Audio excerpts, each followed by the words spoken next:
Good morning, everyone, and welcome to the U.S. Consumer Product Safety Commission. We are having a hearing this morning on magnets.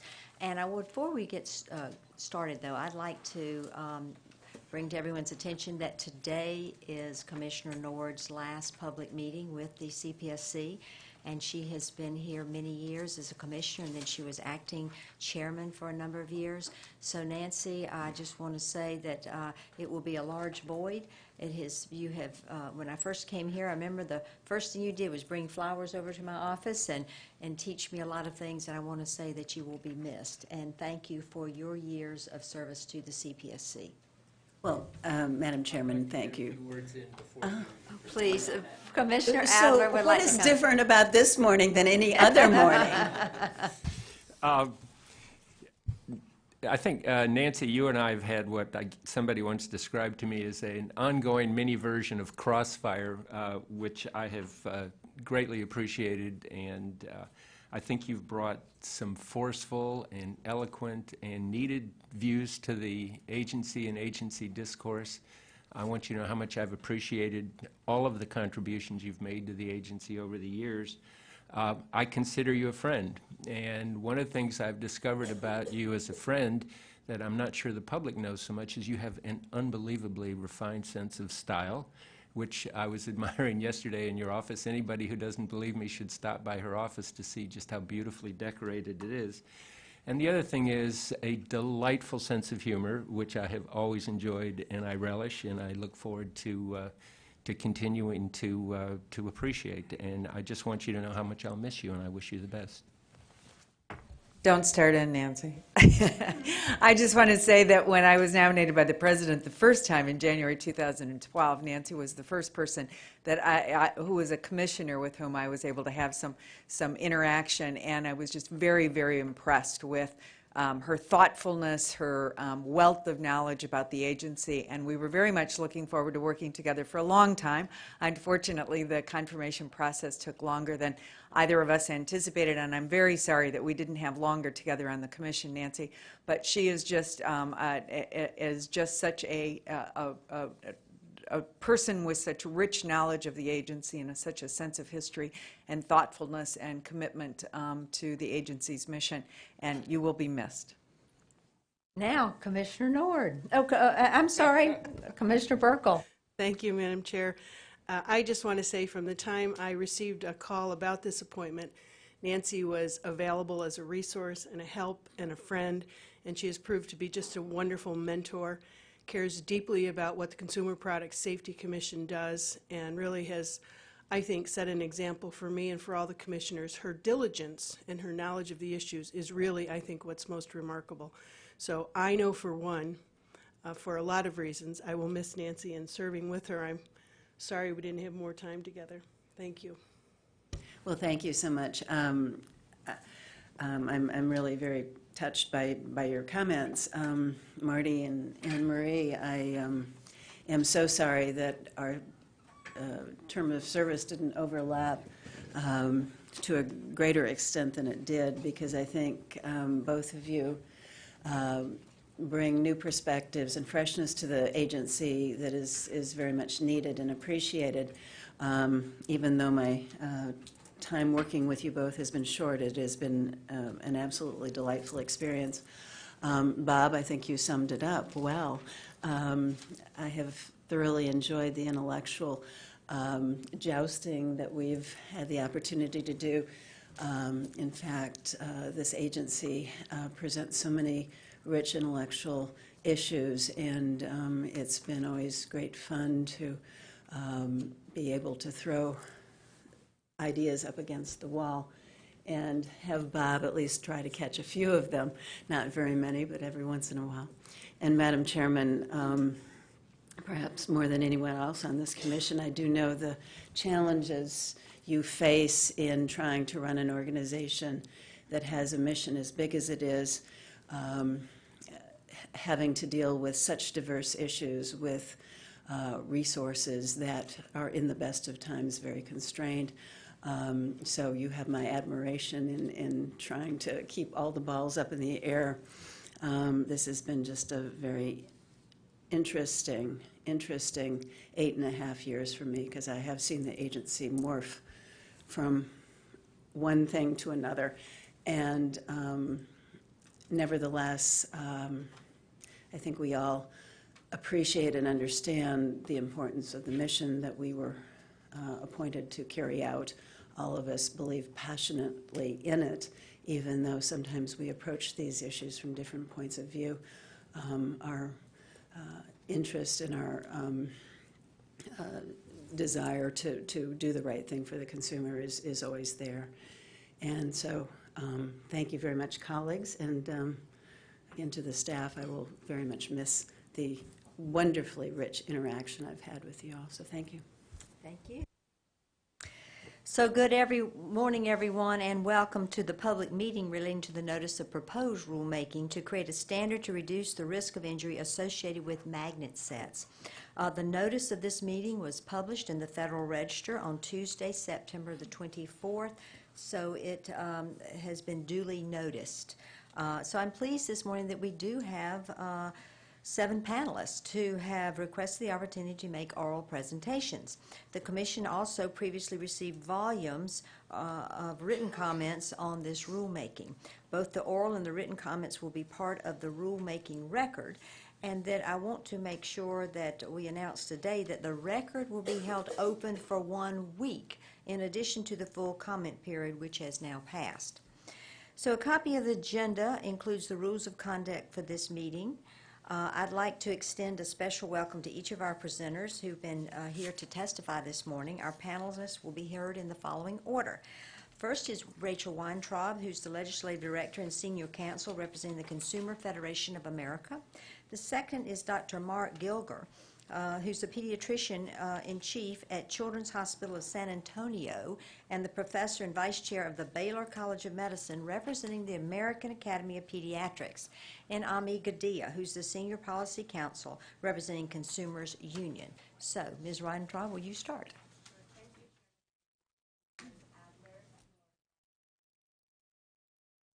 And I will turn the microphone on now. Chairman Tenenbaum, Commissioners Adler, Nord, Robinson, and Burkle, I appreciate the opportunity to provide comments to you today on CPSC's Notice of Proposed Rulemaking establishing a safety standard for magnet sets. I am Rachel Weintraub, Legislative Director and Senior Counsel with Consumer Federation of America.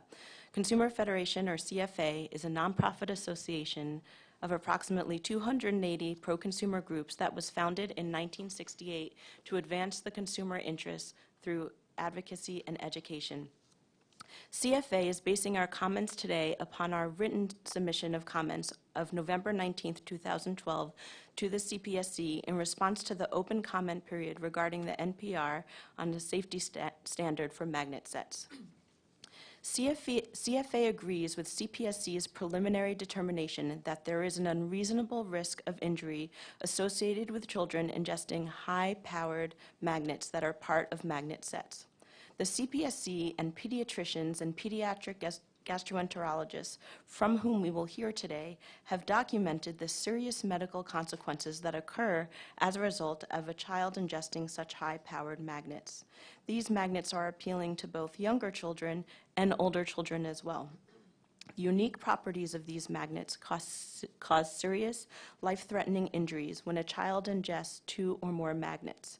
These injuries are vastly different from and more serious than those that occur from the ingestion of other small parts. In the Notice of Proposed Rulemaking, the Commission proposes safety standards for magnet sets. The safety standard proposed would prohibit current magnet sets. The proposed rule would require that magnets that fit into the small part cylinder to have a flux density of less than 50, or they would be prohibited. We support that proposed standard. CPSC based this proposed rule in part upon ASTM F963's provision addressing magnets in toys. We support that reliance, as the ASTM standard appears to have effectively addressed the hazard posed by magnets in toys.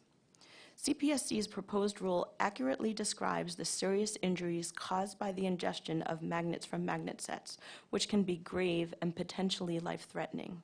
CPSC has estimated that 1,700 ingestions of magnets from magnet sets were treated in emergency rooms in hospitals across the country from 2009 through 2011, and a survey by the North American Society for Pediatric Gastroenterology, Hepatology, and Nutrition that we'll hear about more from later panelists, released in October of 2012, estimated that in the past 10 years, there have been at least 480 cases of high-powered magnet ingestions, with 204 of those cases occurring in the past 12 months. Thus, numerous serious injuries, many of which required surgical intervention, have been caused by these magnets. We support the CPSC's assessment of the seriousness of these injuries and agree that the data provides evidential support for the promulgation of a proposed rule that effectively addresses this serious hazard. We urge the CPSC to include individual magnets that are sold to be used in conjunction with a magnet set as part of the scope of the proposed rule. Individual magnets bought separately would pose the same hazards as those bought as part of magnet sets. Thus, the same standard should apply to these magnets. We agree with the CPSC's recommendation in the proposed standard that magnets sold as part of magnet sets and magnets intended to be used as part of magnet sets that are smaller than the choke test tube should have a flux density of 50 or less, or else they should be prohibited. First, we applaud the initial test of using the choke test tube to ensure that magnets can be swallowed would be the focus of this standard. The incident data supports that ingestion is the main route of exposure for these severe magnet injuries. The small size of these magnets not only makes them so potentially harmful, but creates similarities between these magnets and candy and jewelry. Regarding the flux density, the CPSC should study whether magnets of a flux density of less than 50 could also potentially cause harm. While the flux density of 50 put forth in this proposed standard was based upon the ASTM toy standard and an analysis of magnet-containing toys on the market, we also suggest that CPSC study other products containing magnets, including magnets used as refrigerator magnets, push pins, and jewelry, to evaluate whether flux density of 50 is in fact the appropriate level. We further urge the CPSC to study whether magnets with the flux density of 50, when aggregated, continue to have a flux density of 50, or whether the aggregation of these magnets increases the flux density and could pose more harm. We agree with the CPSC staff that warning labels have never been effective in protecting children from the hazards posed by ingesting magnets from magnet sets. First, warnings are a less effective injury prevention method than changing the product to reduce the hazard. Second, this hazard is hidden. The potential harm is not immediately obvious to purchasers or users of the product, and warning labels are less effective when the harm is not clearly known. Third, warnings have been included on products, and those warnings have not curbed injuries and have not been effective. Since a new label was required in March 2010 on a specific product, reported injuries continued to increase steadily and significantly. Fourth, warning labels do not prevent exposure to this product, but rather seek to convey information that would alter a consumer's potentially risky interaction with the product. The more effective way to eliminate or reduce ingestion hazards is to prevent exposure to this foreseeably hazardous product. Since the data shows that children 6 and younger make up the bulk of incidents, a warning label aimed at children who can't read will not be effective. Finally, for those children who could read, they use these products outside of the container, so often the warning label wouldn't be visible to them either. We further urge the CPSC not to rely upon child-proof containers, but rather upon an effective standard to curb the hazards caused by ingestions of these magnets from magnet sets. Given the nature of the use of these magnet sets, it's likely that magnet sets would not remain in their containers. They would be left out of their containers on a table, dresser, or desk in the geometric shape that the consumer created with the magnets. Given the intended use of the product, the benefit of such a child-proof container would be extremely limited. Similarly, CFA would not support bittering agents as a solution to this product. The most effective way to eliminate or reduce ingestion hazards is to prevent exposure to this foreseeably hazardous product. Preventing ingestion by making magnets that are smaller than the choke test tube cylinder, less powerful, and less dangerous is the best way to do this. Bittering agents are not the answer. They have not been shown to change children's behavior in different applications. The agent fades over time and may not be detected in the same way by younger children who have less developed and different taste buds. Also, children put everything in their mouths, and a bad taste will not stop the natural mouthing behavior that leads to these incidents. The CPSC's cost analysis considers the extensive costs of the injuries to children caused by these magnets and magnet sets. The cost must also consider the ongoing health impacts of injuries to children. In conclusion, CFA strongly supports the adoption of the Commission standard as included in the Notice of Proposed Rulemaking for magnet sets. This standard will effectively limit exposure to the hazard caused by magnet sets currently on the market. Reducing the magnetic force of magnets that can be swallowed is the most robust and successful way to reduce the threat of injury and death to children caused by these magnet sets. Thank you.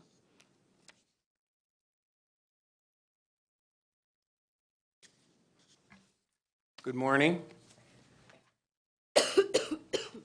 Chairwoman Tannenbaum, Commissioners Nord, Adler, Burkle, and Robinson. I'm a pediatrician, and my job is to keep kids safe. I'm also a pediatric gastroenterologist by training, so I have personal experience with the safety of this very innocuous toy. I appreciate the opportunity to offer comments to the CPSC on behalf of more than 60,000 members of the American Academy of Pediatrics, primary care pediatricians, pediatric medical specialists like myself, and pediatric surgeons. I intend to summarize the content of the testimony submitted to the Commission. The AAP commends CPSC for taking action to protect children from the serious and growing hazard of neodymium or rare earth magnet ingestion. The Academy supports the Commission's proposed rule on magnet sets and applauds this effort as a significant step toward reducing the incidence of child morbidities and mortalities caused by magnet ingestion. These magnets' unique properties can cause serious and life-threatening injuries when a child ingests 2 or more magnets or a magnet or a ferromagnetic object. As a pediatrician, our job is primarily about prevention, keeping kids safe, vaccines, counseling for parents, and especially unintended injuries, such as with the neodymium magnets. Our job is to prevent disease and injury. Pediatricians have been aware of the rising dangers associated with magnet ingestion for many years, and we've seen firsthand significant and lifelong health impact this can have. Indeed, why am I here? About 1.5 years ago, one of my fellows, I train pediatricians for a living. One of my fellows presented a case of a young 18-month-old infant who had been playing with neodymium magnets, left on the floor after they'd fallen off the desk of the dad who had used it as a stress-relieving desk toy. The magnets were all over the floor, and the baby got into them and ate several of them. Kids eat anything. Children are at risk for several reasons. Mouthing behavior. It's very common and a necessary part of early childhood development. In fact, between 2 months and 36 months of age, children spend anywhere from 20 minutes up to 2.5 hours per day with mouthing activity. This is a normal part of early childhood development. As kids get older, they stop that behavior.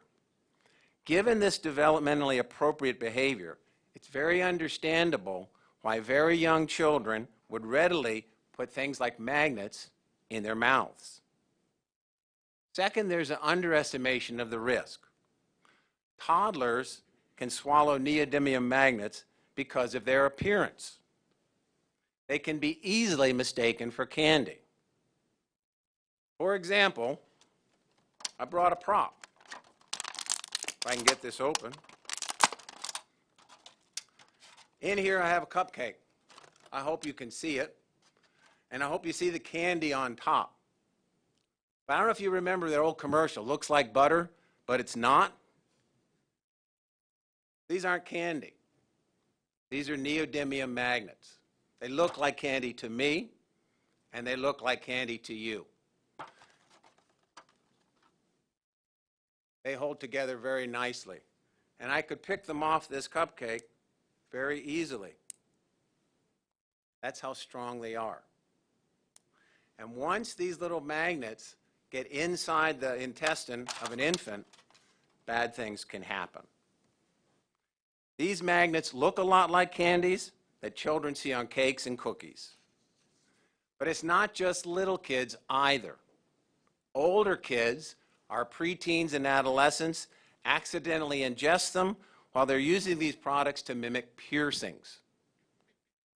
I've seen a lot of children with piercings now on the tongue, on the lip, on the cheek, on the nose. How do we look like an adult? We demonstrate piercings, and these serve that purpose rather well. You can only guess how easily it might be for that child to swallow one of these. And then what happens? The teenager that swallows these is not about to tell mom and dad that I just swallowed a bunch of magnets because I was showing my friends how it looks to have a piercing. From the developmental perspective, both children and adolescents do not possess a full understanding of the risk posed by these products. Also important to note is that children cannot always identify or verbalize their injuries, delaying diagnosis and treatment. Initial symptoms of ingestion of these high-powered magnets are very nonspecific. They could include fever, nausea, vomiting, and abdominal pain. Proper diagnosis and treatment can be delayed because of the lack of the specificity of such symptoms. This is particularly the case when very young children who are unable to verbalize have ingested a magnet.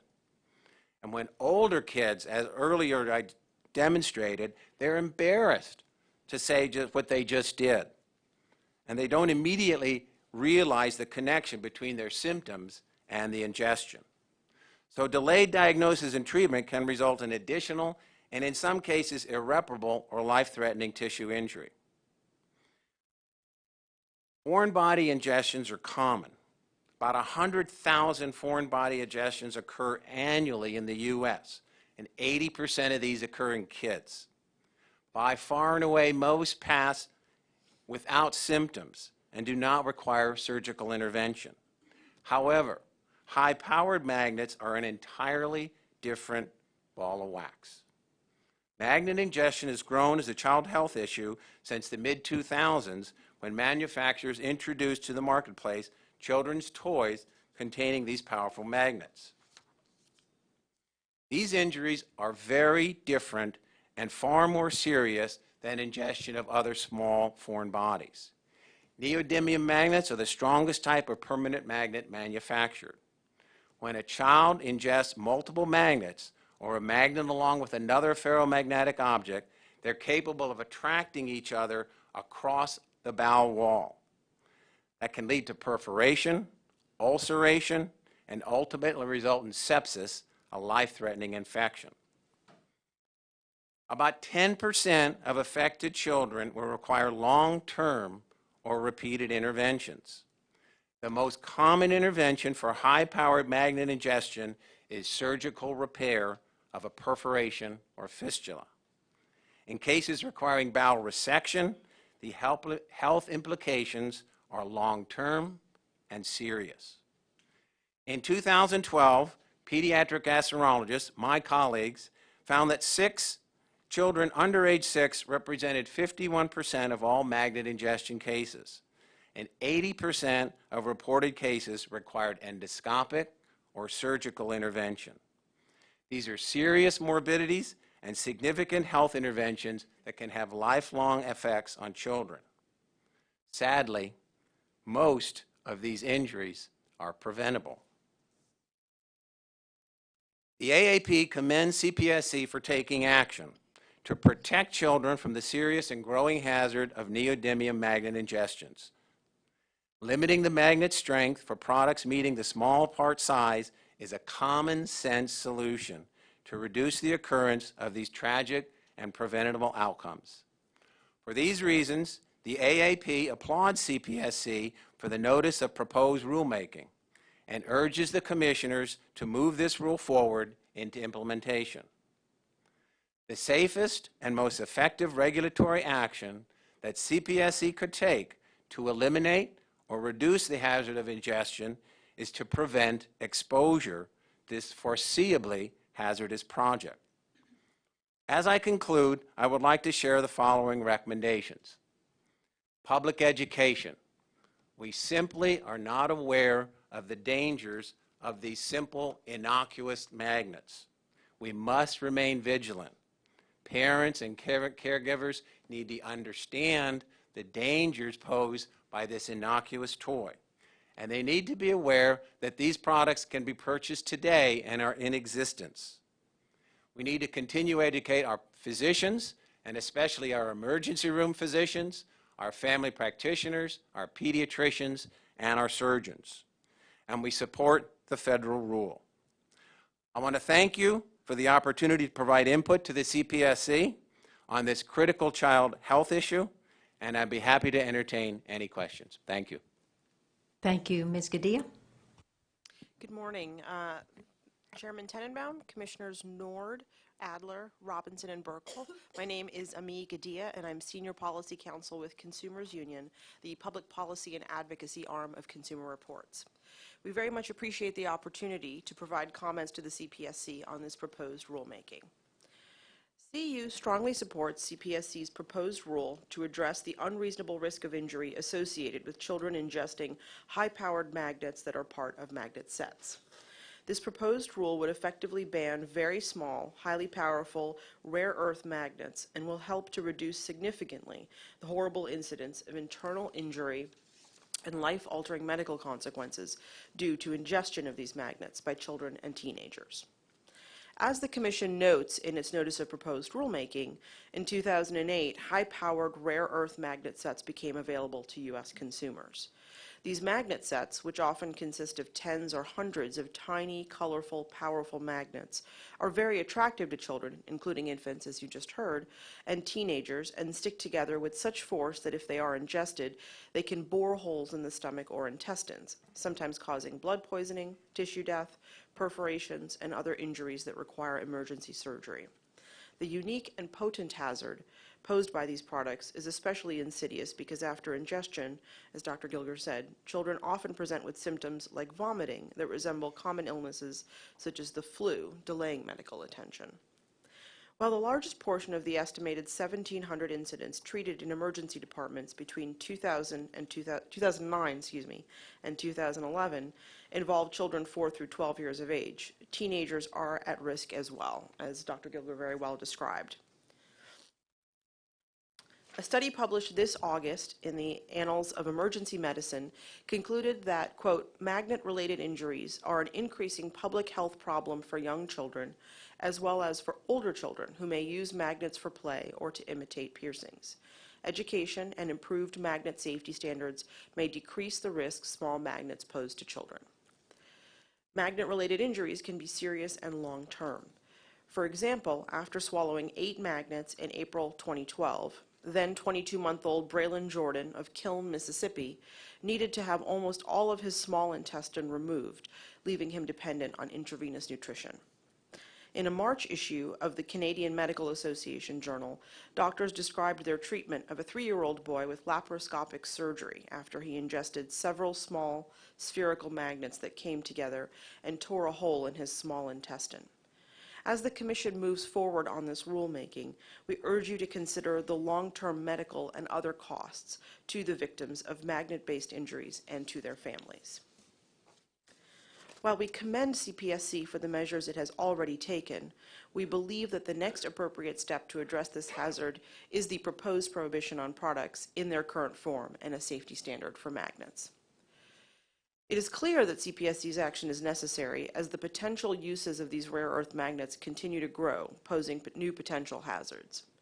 Recently, we heard about a crowdfunding appeal for a pen and stylus product that is composed of small cylindrical neodymium magnets.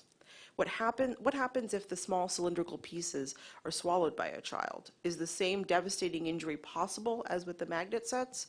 The agency's action on magnet sets is necessary to stay abreast of potential hazards with rare earth magnets. Also, as the Commission moves forward with the rulemaking and looks into examining magnet flux strength and the possibility of developing tests to measure it, the agency should ensure that such a standard adequately identifies and eliminates hazardous magnets, including whether magnets of a flux density of less than 50 could also potentially cause harm. The Commission should study other products containing magnets, including jewelry, to evaluate if and whether a flux density of 50 is the appropriate level. The CPSC's proposed rule rightly builds upon work already done by industry, consumer groups, and the Commission to address high-powered magnets in toys. In the mid-2000s, construction toys for children featuring small, powerful magnets were introduced. CPSC received reports of injuries after the magnets inside these toys came loose and children swallowed them in multiples. CPSC also received reports of incidents in which children had swallowed intact magnet components that were small parts. These incidents revealed the hazard posed by high-powered magnets. The Commission appropriately recalled those magnetic construction toys. But to better address this hazard and prevent injuries before they occurred, consumer advocates worked with the Commission and with industry members of the ASTM F963 subcommittee to create, in 2011, a strong consensus-based standard which eventually became a mandatory federal standard and upon which the CPSC now bases the proposal under consideration today. ASTM F963-11 defines a hazardous magnet and a hazardous magnetic component as one that has a flux index greater than 50 and that is a small object. F963 applies to toys intended for children under 14 years of age. The ASTM working group established a flux index of 50 as a cutoff for what it considered to be a safe magnet based on measurements of toys on the market. CPSC is right to build upon the work of the ASTM F963 subcommittee and to take a consensus-based standard to address the hazard posed by rare earth magnet sets.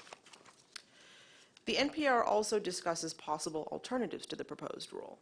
CU does not think that alternatives such as packaging changes or warning labels are sufficient. We agree with CPSC that child-resistant packaging would not deter teenagers from accessing the magnets and would only be effective if an adult reassembled the child-resistant packaging after each use, which seems unlikely. Nor do we think warning labels to be sufficient. CU believes that the best solution to such a hazard is to design out the hazard by applying a safety standard such as that proposed in the NPR. A warning cannot sufficiently apprise caregivers of the serious medical consequences associated with ingestion of these magnets. In addition, parents and caregivers may not appreciate the unique harm posed by the high strength of these magnets, as opposed to the hazards posed by ingestion of other small parts. Nor will many consumers, especially young children who access the product, whether from parents or older siblings, be able to appreciate the message communicated in the warning label. In conclusion, CU strongly supports adoption of CPSC's proposed rule to address the serious and unreasonable risks posed by high-powered magnet sets. CPSC's previous actions, including improving warnings, publishing public service announcements, and recalling existing products, were necessary and appropriate, but it is clear that additional steps are needed to protect public safety. Alternative proposals will not adequately address the medical consequences of ingestions of these products, which some have likened to gunshot-like injuries to children and teenagers. CPSC's proposed mandatory safety standard for these magnet sets will help to reduce incidences of injury to some of the most vulnerable consumers. Thank you. And now we'll have questions from our commissioners. I have a question about the flux rate. You know, you all said that you would support a flux density of 50 or less. Dr. Gilder, what happens if a child swallows a magnet? Say, you know, we did the flux rate at 100. What would happen? 50. If you swallowed several magnets that had the flux rate of 50. Excellent question. I think it needs further study to know exactly what lowering the strength of the magnets would actually do. I think what we know is that these high-powered magnets really do not separate.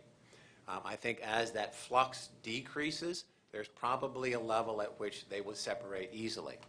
An example would be the most common foreign body ingested by a young child is a penny, found on the floor They eat these every day. Very common. Passes right on through, really of no consequence whatsoever. So a metallic object that doesn't have enough strength to maintain its magnetic flux most likely would pass through without consequence. So we don't know if 50, if we dropped it to 50 as a threshold, would allow the object to pass through. I don't think we know that for a fact. I think there is reasonable suspicion that that would be correct, but I think those types of things need further evaluation. Ms. Weintraub, you mentioned in your presentation that you urged the CPSC to promulgate a mandatory standard for these magnet sets under Sections 7 and 9 of the Consumer Product Safety Act rather than a ban under Section 8. Promulgating a rule under Section 7 and 9 provides an effective framework for manufacturers who may want to enter this product market. So do you want to elaborate on that a little bit? Sure. Our analysis was based on the fact that if there was a rule that clarified what the parameters were for manufacturers who may want to enter the market, that would be even more effective than a straight-out ban. The consequence would be the same in terms of the magnet sets that we're seeing on the market would not be permitted to be sold, and it would also provide a framework in which future products could be developed. We've banned very few products over the course of decades. Lawn darts was one. If you were looking and comparing the neodymium magnets to lawn darts, I'm going to ask all these, do you think lawn darts are more dangerous or the neodymium magnets? Well, I think one thing that is certainly clear is that the hazard of lawn darts is not hidden. I think it's much more clear what the consequences would be to the user, to the purchaser of a product like that. I think for these magnet sets, it's very much hidden. And I think it's not at all as clear what the consequences are. I also think that it's much more likely, because these products are so small in the way in which they're used, that what happened to the patient that Dr. Gilger described, that these things could be on the floor with the parent not knowing, is very likely. So the hidden nature of this hazard is extreme and problematic. Dr. Gilger? Chairman Tannenbaum, I remember playing with lawn darts myself. And it's a toy, but it almost looks like a weapon. So it's pretty obvious to convey that there might be dangers involved. And certainly, like when I played with them, I threw them as high as I possibly could throw them to come down with as much force as they possibly could. The difference with neodymium magnets is they're innocuous. I think we showed you, I think they look like candy. And when you get a young child and show them that something that looks like candy, well, that's what they think it is. But even more than that, you know, kids experiment, and they take these neodymium magnets and they mimic piercings, and it's a whole different ball game. And I think it's the innocuous nature and the fact that you get creative children playing, and they'll come up with creative things to do with these. Ms. Gadea? My answer is going to echo the other panelists. You know, as the parent of an 18-month-old, you all know very well you're intrinsically wired to keep them away from sharp objects. But I think very few consumers know exactly the kinds of injuries that can occur when these magnets are swallowed in multiples. So the agency's approach is appropriate. Okay, thank you. Commissioner Nord? Thank you so much. I'm a bit concerned about the scope of the definition of magnet sets that we find in the NPR. In any of your views, would the definition that we have in the proposed rule cover the pen example that was given early on? You raised it. Do you think that this definition covers that? Well, I think the agency rightfully took a look at the products that were on the market, these kinds of magnets. And the pen example that I brought up, I actually just became aware of it very recently as I was preparing my oral testimony. So it's clear that this is something that has a lot of potential to take off in a bunch of different directions. So I think it's very appropriate that the agency is approaching the products that it's got a lot of information about. I guess in my view, something that is intended for a pen, to be a pen is not something that is a manipulative or construction desk toy. So it just seems like on its face, it wouldn't be covered by the definition that we have. And hence, I'm wondering whether the scope of the definition in the rule is appropriate. I'm also curious about whether this definition picks up magnets that are intended for scientific purposes or for crafting. I recently read an article in a national magazine that is intended for potters in the ceramics industry, where it was suggested that these magnets have a use in a pottery studio. For just to give you an example of something that perhaps our staff wouldn't have anticipated, but is a very useful use for these magnets. So do you see it as appropriate to exclude magnets that a crafter might use, or somebody using it in a science kit for scientific experiments, or for doing art projects and that kind of thing? Well, I think the agency's got the staff's worked very hard to build the body of knowledge and the NICE database information and the previous steps taken on these particular magnet sets to build to the definition that's in the current NPR.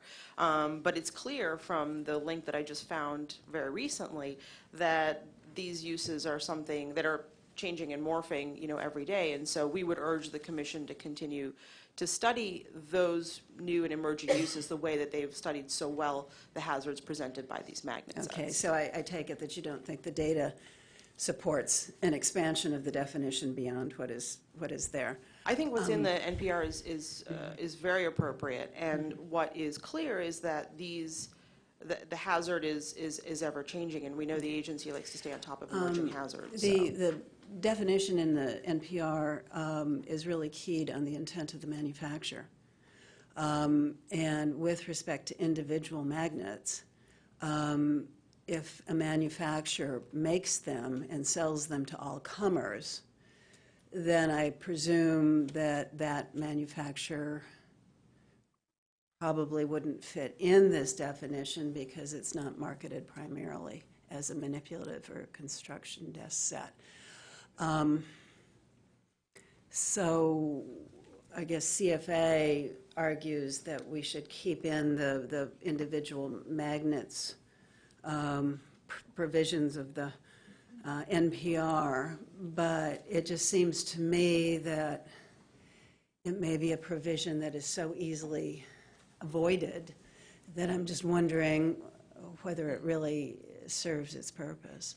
I mean, we would argue, as you stated our position accurately, that individual magnets that can be used in magnet sets should be subject to the same rules, because they could be used in the same way. But isn't it the manufacturer's intent that is the key here in the definition?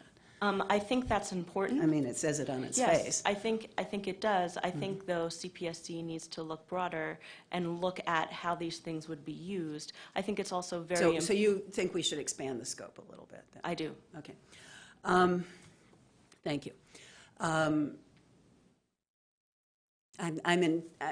tempted to get into a discussion of how this rule would interact with our 1110 rule and what kind of certificate would be needed, given this conversation about a ban and a rule, and it really is a ban except it's being cast in terms of a rule, but I think I'm going to forego that.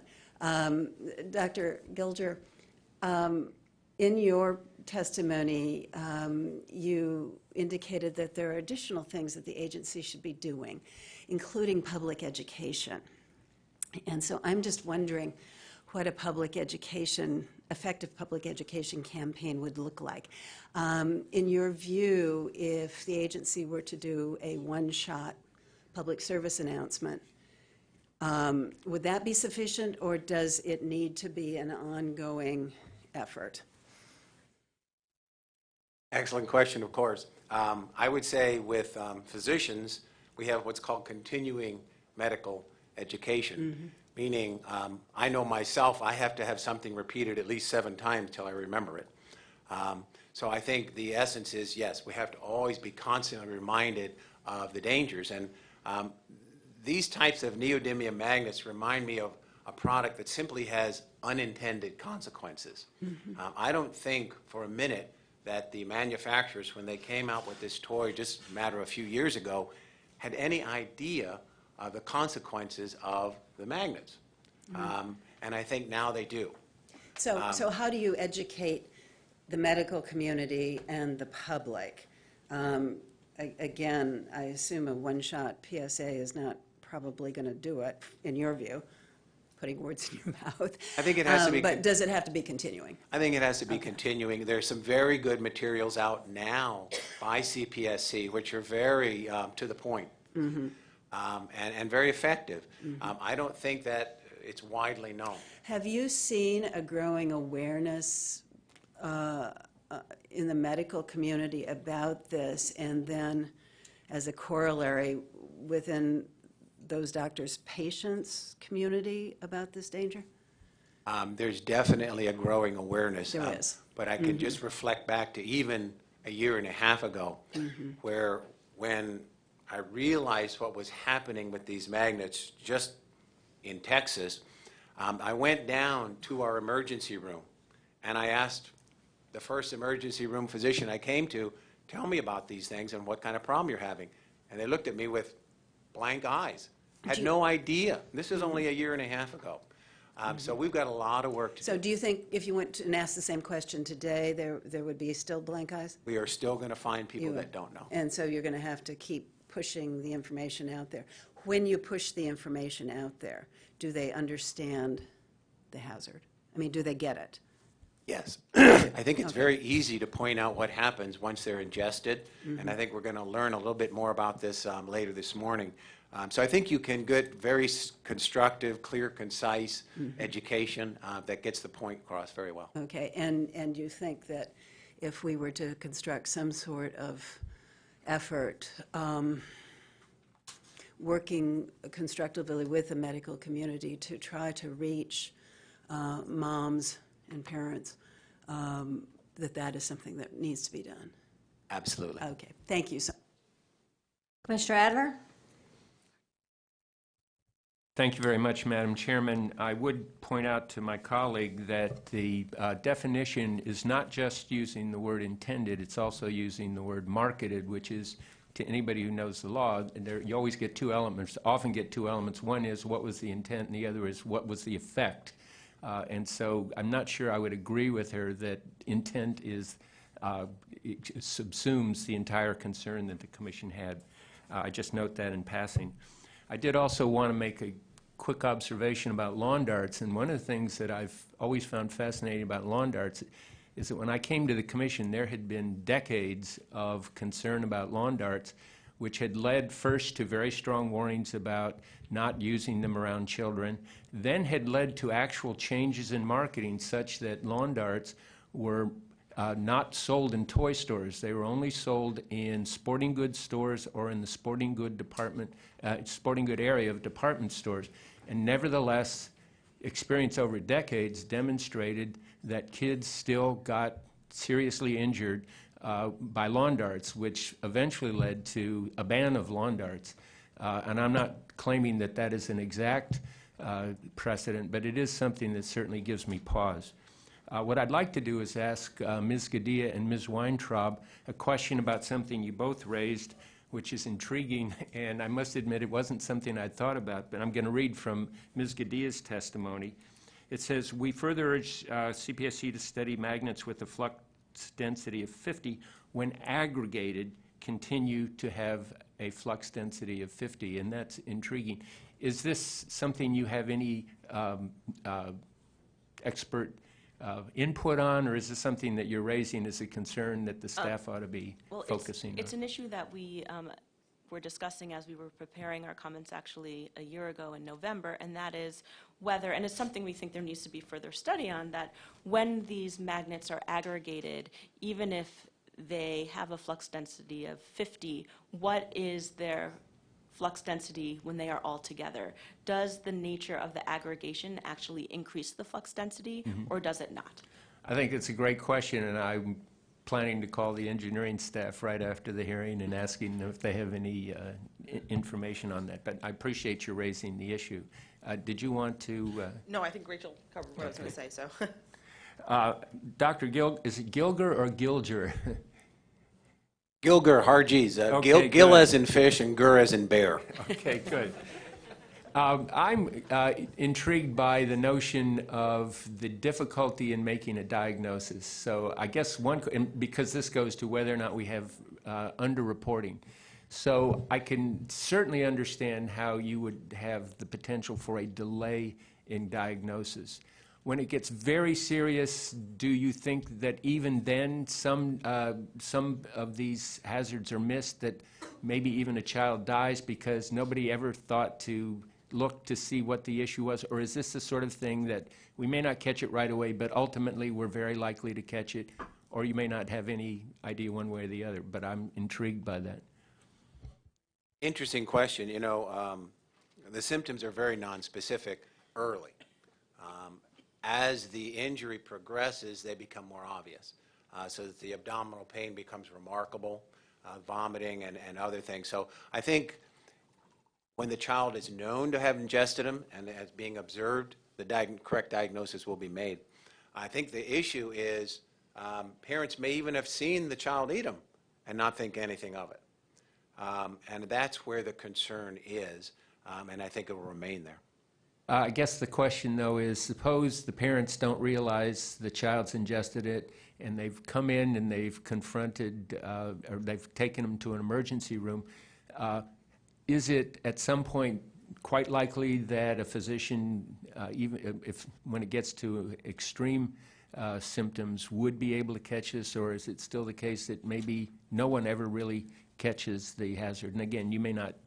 No, I think they can be missed. The example earlier by Amy about little Braylon, the family I know, and that child was very delayed in the presentation. As a matter of fact, when the child got to the initial emergency room, they were sent home. And it was only, quite honestly, an adept nurse who had watched the web and said, wait a minute, I heard about these things. So I think there's an intense education that still needs to be out there, both public, mom and dad, and physicians alike. Yes. One point that I wanted to make, addressing something you said as well as something that Commissioner Nord said, was that about a year ago, when my 9-year-old son was 8, it was in August when there was a lot of attention about these products. We were reading about it in the paper in the morning, as we often do, and my 8-year-old said, all of my friends have these things. So he's prone to exaggeration. I don't think it's all of his friends, but it means many of his friends, his 8-year-old friends, have these products in their home. So it just points to the need for extensive consumer education. These parents don't want to place their children at risk, but they don't know. They see these products, they think they're interesting, and when we were talking about it, my son said, yeah, I'd like that product. Why don't I have it? It's not fair.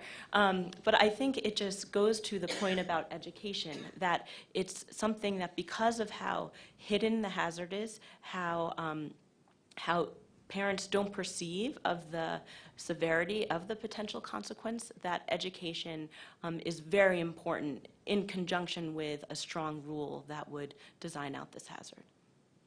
Thank you very much, Dr. Gilger. I'm delighted to hear the vote of confidence for nurses. Okay, Commissioner Robinson? I will turn on my microphone as well. I think I'd like to start with Dr. Gilger, and thank you all three for your thoughtful comments today. Dr. Gilger, in your testimony, you referred to the underestimation of risk and spoke about the 400,000 ingestions and the different ways in which children of all ages take these products in. Commissioner Adler was talking about the underreporting, but I would like to focus on another area, and that is the numbers that we actually have where there have been problems. And in looking at the testimony, the written testimony of all of the people who will be talking today, and at the information that we have, the numbers of actual incidents seem to be based exclusively on estimates from the NICE data and from the survey by I'm sure there's a way to pronounce this, but I would blow it, so NASPGHAN. But you listed in your oral testimony other areas of medical specialty that deal with this problem, where we may not actually have the numbers, even where doctors know that this is what happened, but there isn't any forum in which they have talked about the numbers. So I would just like your comments, if you would, on whether the numbers that we do have are anywhere close to accurate. I would venture to guess that the data in the NICE data bank, or NICE, I'm sorry, pronouncing that correctly, is the tip of the iceberg. We can report it. There is method. CPSC certainly has abilities to report it. Obviously, it can make the NICE data bank, but that's a serious underestimation. Also, NESPGHAN, North American Society of Pediatric Gastroenterology, Hepatology, and Nutrition. Thank you. And I would like to go back for a moment to the issue that Commissioner Nord raised, and I guess I would focus on Ms. Weintraub and Ms. Gadea just because you brought it up, but Dr. Gilger, if you'd like to comment as well, you're certainly welcome to. But this definition that we have, Ms. Weintraub, I know you talked about the individual magnets. Certainly, Ms. Gadea, you've talked about the pen and the fact that it wouldn't be brought up, it wouldn't be addressed in our definition of magnet sets in this proposed standard, and that we're supposed to stay on emerging hazards. But have any of you given thought, setting aside the size and the flux index, but just that definition of magnet sets? Because obviously this is a limited definition. We all know what it's aimed at through this definition, but we're seeing other things. And have you given thought to the wording of that definition of magnet sets that might help us out if we were to adopt such a standard? Well, I think the definition is a very good start, but I think in the review of this rule, the Commission should look at whether there are emerging hazards that should be further included. But I think the definition is a very important standard by which to move forward, because I think it really reflects what we're seeing in the marketplace when it was drafted. But I think what is also very telling is just how important the promulgation and the speedy promulgation of the standard is, because the market is developing and the standard needs to be in place to protect children from this hazard. So even though you mentioned the individual magnets, at this point you wouldn't advocate expanding the definition? Well, I think individual magnets should be included, but I think this is a good start, and I think the Commission staff should consider whether adding individual magnets and looking at the marketplace, how it's evolved over time, whether it should be expanded. But I think it's a good base from which to do a further review. I'd concur. We wouldn't want to delay what the agency's trying to do here, but I think if I'm understanding correctly, what Rachel and I were trying to get at in our respective testimony was that with regards to the individual magnets, that it not essentially become a workaround to making sets available to consumers through, a big bin full of individual magnets. Right. But yeah, I mean, there's other uses out there like jewelry, like this pen, which I think is the subject of a Kickstarter, so it may not even exist yet. So clearly it's moving in other directions, and it's going to need the same kind of study and consideration by agency staff. And the concern with the individual magnets could be that it could end up being a loophole around this important standard. And it's also important for compliance staff and enforcement staff to ensure that there is widespread compliance with this standard when it is promulgated. But our point was we don't want there to be a loophole that is inadvertently created by not covering individual magnets. Dr. Gilger? I would just add that I think it's the appropriate starting place. It's a common sense approach, makes sense. But human ingenuity is remarkable. And we're going to see another 100+ uses of these in a variety of different forms that I can't imagine right now. I just learned about the pen in the past month. It's remarkable. Technically, it can cause exactly the same problems once it breaks apart. So how we define it, I think we need to really look closely at that. But I think this is the appropriate starting place to address the current issue. Thank you all. Commissioner Burkle? Thank you, Madam Chair, and let me begin by thanking all of the members of the first panel for your compelling testimony, for being here today, and for your concern and interest about safety, especially among children. I want to just kind of pick up from some of my colleagues have talked about education, because I think education is where this should start. And Dr. Gilger, you talked about prevention, and I think the way we prevent this is through education. So I'd like to ask each one of you, can you tell me and tell the rest of the commissioners, what have your organizations been doing to educate the public about this, this potential risk? Rachel, we can start with you. Sure, I'm happy to, and I'd like to say I think consumer education is very important, but I think it's not the sole solution. That a strong standard is very important to design out the hazard. But actually, our work has involved something unprecedented. Not only can I now perhaps appropriately pronounce NASFGAM, but I first found out about NASFGAM and started to work with them about this issue. And Consumers Union, NASFGAM, and AAP have been working together for well over a year now. Working together, we've had periodic meetings at different times, really organizing each other, having educational sort of seminars that we've had for members and colleagues to truly educate our members and really our members about the hazard. And I think this is actually rather unprecedented in terms of the meetings that we've had and participated in to get the word out. We've also issued a number of press releases and have coordinated, had different panels at conferences where it has been a concerted effort to get the word out. And have any of those meetings and collaborations, which sound extremely important, have they resulted in a public service campaign or other than a press release? I mean, I think we've seen with SIDS, with balloons, we've seen very, very effective educational programs where we've reduced the injuries from balloons and the ingestion of them by 50%. And, we all remember we were always taught to put our kids on their stomach when we laid them down. And now my kids will say to me, no, Mom, no, no, no, they got to be on their back. That's the result and the effectiveness of public education.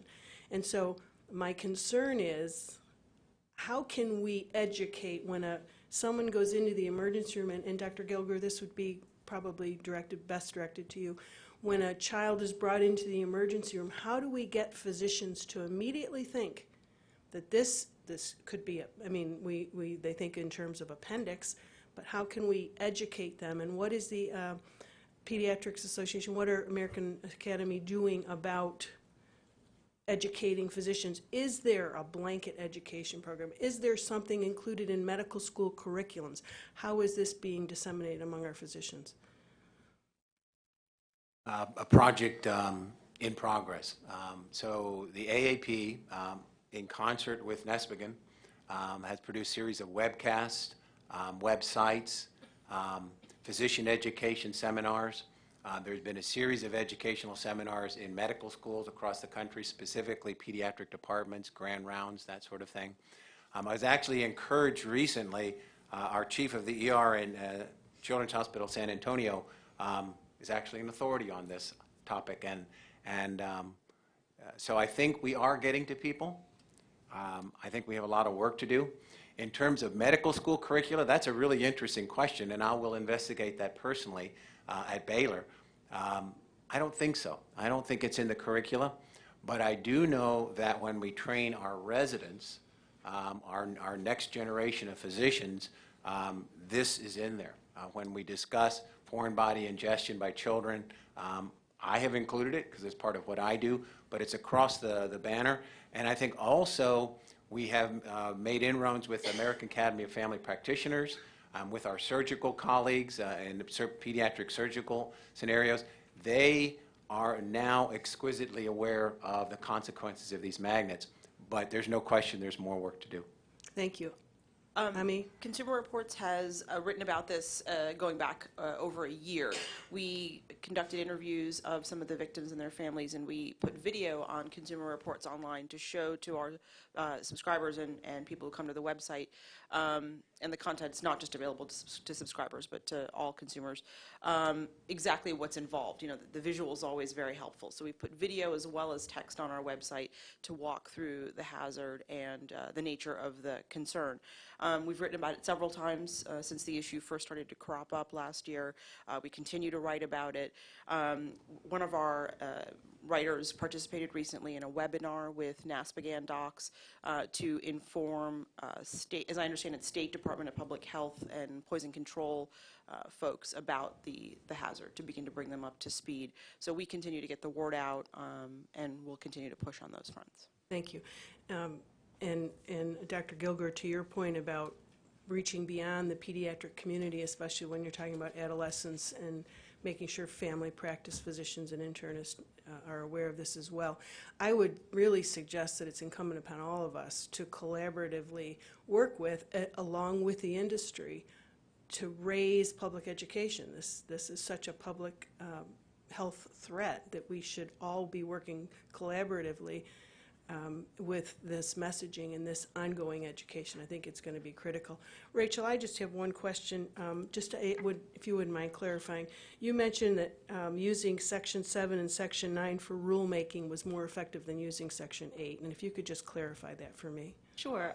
So our analysis was based on the fact that, first of all, the end result would be the same, that the product would essentially not be permitted to remain on the market. So the consequence would be the same, but that using Section 7 or 9 would be more instructive for future market entrants, and that in moving forward, a rule that would contain information such as the parameters of the choke test tube and the flux density would be more instructive and would potentially prevent other similar products from coming onto the market, and that the rule would be broader and more instructive in that regard. Thank you. Thank you all very much. I yield back, Madam Chair. Okay, thank you. And we thank all of our panelists this morning, and we'll go on and move into the second panel. Thank you very much.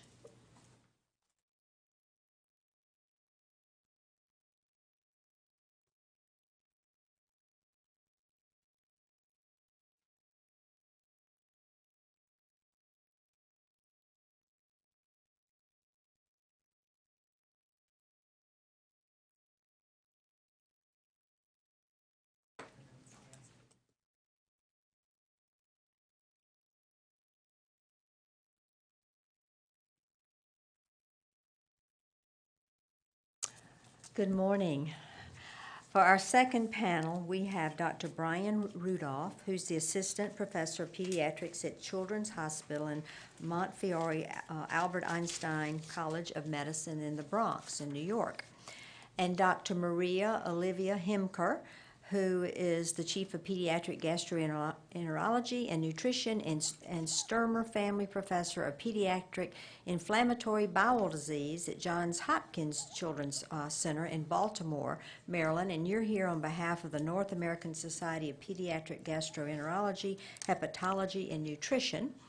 And then we have Dr. Ian Leibowitz, who's the Assistant Professor of Pediatrics, Department of Pediatrics, Virginia Commonwealth University, and Director of the Pediatric Digestive Diseases Center in Inova Fairfax Hospital for Children in Fairfax, Virginia. And we have Dr. Marcia Kay, who's the Chair of Pediatric Gastroenterology, Director of Pediatric Endoscopy, Cleveland Clinic Children's Hospital in Cleveland, Ohio. And I am so impressed with all of your accomplishments and titles, and I hope I did them all justice. So typically, We are allowing our panelists to have 10 minutes, and then if you look over here to Todd Stevenson, he'll give you the sign when it's 5 minutes remaining and 2 minutes remaining. And then we'll ask questions from all the commissioners. So, Dr. Rudolph? Thank you very much. I appreciate the opportunity to be here today. Good morning to you all.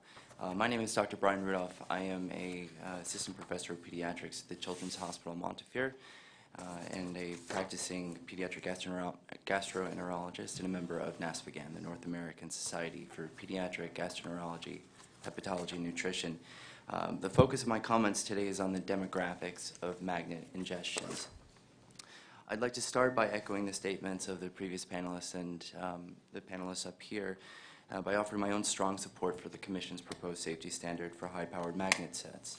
I firmly believe that these products are fundamentally unsafe and pose an unnecessary risk to children. For the past several years, pediatric gastroenterologists have been on the front lines of this national epidemic. Increasingly, there is a growing body of medical literature documenting what we have known anecdotally. That is, high-powered magnets ingestions are common, they're dangerous, and they occur across all pediatric age groups, including frequently in older children and in adolescents. Much of this literature followed an NASPGHAN member survey conducted from July to October of 2012. The survey included responses from 201 pediatric gastroenterologists from 44 states. NASPGHAN researchers identified 481 cases of documented magnet ingestions in children over a 10-year period, with 320 occurring over the previous 3 years. The high frequency of magnet ingestions in the latter time period corresponds to the introduction of rare earth magnet sets to the market. It's likely that this NASPGHAN survey underestimates magnet ingestions because pediatric gastroenterologists were the only group surveyed. A variety of other specialists treat these ingestions, including pediatric surgeons, general pediatricians, family practitioners, and emergency room physicians. NASPGHAN researchers were able to obtain detailed clinical data on 123 of these cases. Similar to other foreign bodies, children between the ages of 13 months and 6 years appear to be at the highest risk for ingestion. This age range accounted for slightly greater than 50% of ingestions. But what is perhaps most striking is the number of ingestions occurring to those least amenable to adult supervision, that is, older children and adolescents. Magnet ingestions were identified in 15 children between the ages of 6 and 9 years, 24 children between the ages of 9 and 12, 15 children between the ages of 12 and 15, and 4 adolescents between the ages of 15 and 18. Most of the older children who ingested high-powered magnets did so accidentally while mimicking facial piercings. 12% of the ingestions occurred in developmentally delayed children, and 5% had a diagnosed psychiatric condition. Within the past year alone, there have been at least 7 additional published reports on high-powered magnet ingestions affecting children in the United States. An article published 3 months ago and drawn from the National Electronic Injury Surveillance System data estimates that 16,386 children visited an emergency department in the United States for the past 10 years, that's from 2002 to 2011, for possible magnet ingestions. Of those, 45.3% occurred in children over the age of 5. The other 6 studies were all case series of varying sizes in pediatric centers throughout the country: Boston, Atlanta, Honolulu, Southern California, Buffalo, and Seattle. All detail ingestions by adolescents and older children. Ingestions involving toddlers are somewhat easier to understand, as Dr. Gilger had pointed out previously. These toys are small, usually brightly colored, and often come with hundreds of individual magnets to a pack. It is easy for a caregiver to lose individual magnets, and even easier to see why a child might be attracted to them.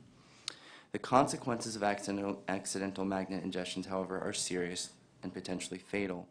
Approximately 6 months ago, a 19-month-old girl who swallowed 6 of these magnets required a colonoscopy at my institution.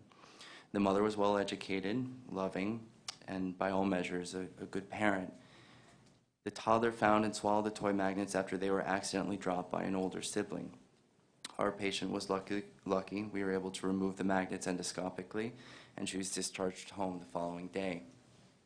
One toddler in Mississippi, who you already heard about, Braylon Jordan, was not as fortunate. His parents accidentally dropped several magnets on a carpeted floor prior to putting a magnet set away. After finding magnets and ingesting them, Braylon required multiple abdominal surgeries and has lost the majority of his small intestine.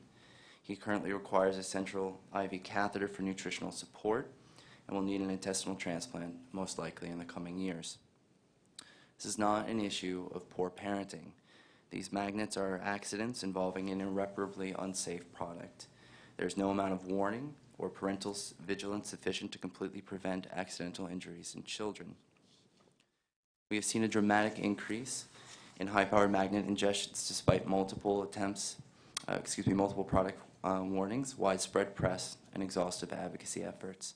And remember, ingestions occur in older children as well as toddlers. Ultimately, removing high-powered magnets from the market constitutes the only course of action that will adequately reduce ingestions and their associated injuries.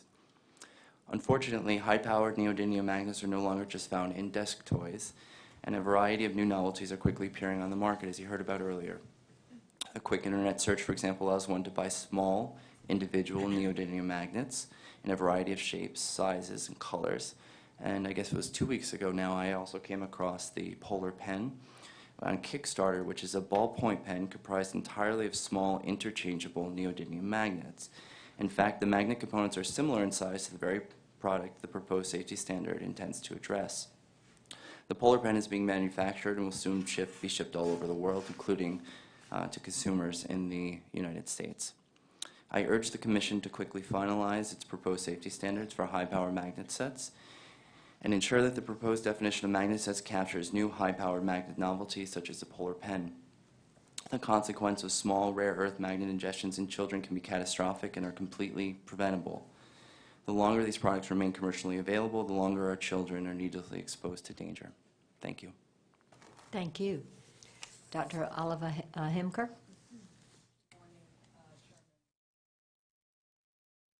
Good morning, Chairman Tenenbaum and Commissioners Burkle, Nord, Adler, and Robinson. My name is Dr. Maria Oliva Hemker, and I am the Chief of Pediatric Gastroenterology and Nutrition and the Stimmer Family Professor of Inflammatory Bowel Disease at the Children's Center in Johns Hopkins and the Johns Hopkins University School of Medicine in Baltimore, Maryland. Thank you for the opportunity to present testimony regarding the Commission's proposed standard to reduce the risk of injury associated with magnet ingestions in children. Specifically, I am here to offer comments on behalf of the North American Society for Pediatric Gastroenterology, Hepatology, and Nutrition, which we now know goes by the name of NASPGHAN.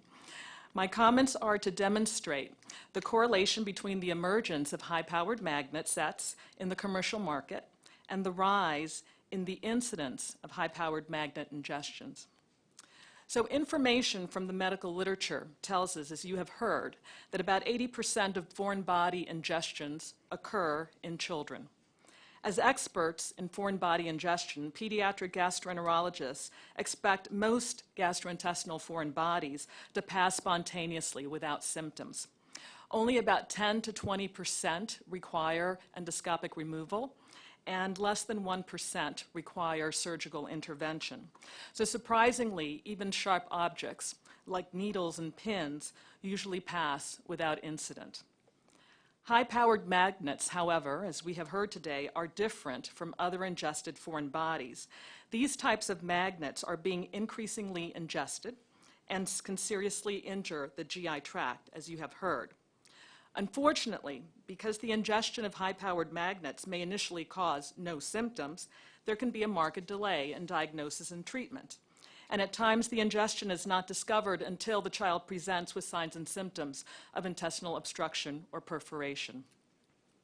NASPGHAN became aware of an apparent rise in high-powered magnet ingestions in the spring of 2012, when it was noticed that more and more pediatric gastroenterologists were discussing these types of cases on gastroenterology message forums. NASPGHAN leaders determined that a survey study was needed to document any changes in the frequency of cases and complications associated with these ingestions. So a study survey was performed between July 26, 2012 and October 10th of 2012, and it was divided into two parts. The first part of the survey was to determine the changes in frequency of physicians encountering magnet ingestions over the past 10 years. The second part of the survey was directed at providing clinical case information on patients who had ingested these neodymium magnet balls. This clinical case survey concentrated on the period from 2008 to 2012, and the researchers chose 2008 as the start of the clinical case review because this was the first year in which high-powered or these neodymium magnet ball sets were marketed and sold in the United States. The first part of the survey was completed by 355 physicians who represented a total of 481 magnet cases over the 10-year period. Physicians included respondents that were 201 physicians from 44 states. All the regions of the country, including Alaska and Hawaii, had at least one physician who had been involved in a magnet ingestion. Now, my figure here is not as visually appealing to children as Dr. Gilger's cupcake, but it provides important data nonetheless. The number of cases per year increased during each time period of the study. And what I'm showing you here is using 2012 as the beginning year of the study and moving backward to the number of magnet cases that had been seen and presented by the individuals. And we'll show the first figure, please. Ms. Bonta, thank you. As you can see, within a year of the study, there were 200 cases that had been reported by these physicians. In blue, you see the number of cases per time period, and then in red is the average number of cases per year. When you go back 6 to 10 years, certainly the number of cases that were reported were less. So 320 of the 481 cases occurred during the past 3 years. Now, turning to slide 2, or our figure number 2. All cases reported in the second part of the survey, which provided more detailed information about the patients, came specifically from physicians practicing in the United States. Of these 123 clinical cases, 102 occurred in 2011 and 2012. And as you can see, there was a sharp increase in the number of cases from 2010 to 2011, and then extending into 2012. The data obtained from this survey is very important in providing us with patient-related information and outcomes. However, these are individual case reports, and to get a sense as to whether there was a trend, an increased trend in ingestions, we needed additional information. So using the National Electronic Injury Surveillance System, the NICE database, Dr. Mazen Abbas and colleagues conducted a study of foreign body ingestions in children and obtained epidemiologic data on magnet ingestions from 2002 to 2011. And this report is the first published study to provide national estimates of emergency department visits for magnet foreign body ingestions in children, and it was recently published in the Journal of Pediatric Gastroenterology and Nutrition. Since the NICE database did not include an officially designated category of magnets, in this study, each case narrative was manually reviewed for the term magnet, and to further determine whether there was documentation for the magnets as being round or spherical or small in size, as well as how many magnets were involved in the ingestion. Additional data collected included date of emergency department visit, age, gender, the type of products ingested, and the emergency department disposition. All children less than 18 years of age during the study period were included.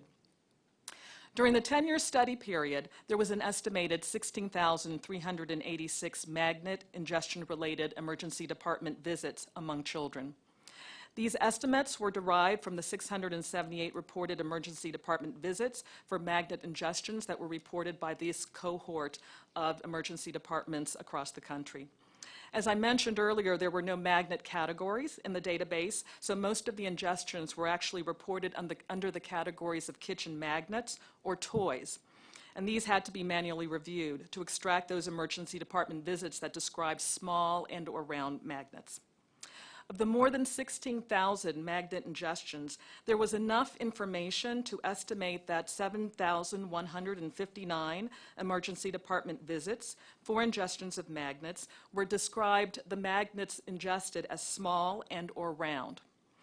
Interestingly, the patients ingesting these small and or round magnets, when compared to those ingesting another type of magnet, were more likely to be older than 5 years of age, and this goes against the general trend for foreign body ingestions in children, where typically it is the younger children, as you have heard, who typically are at highest risk for these types of ingestions.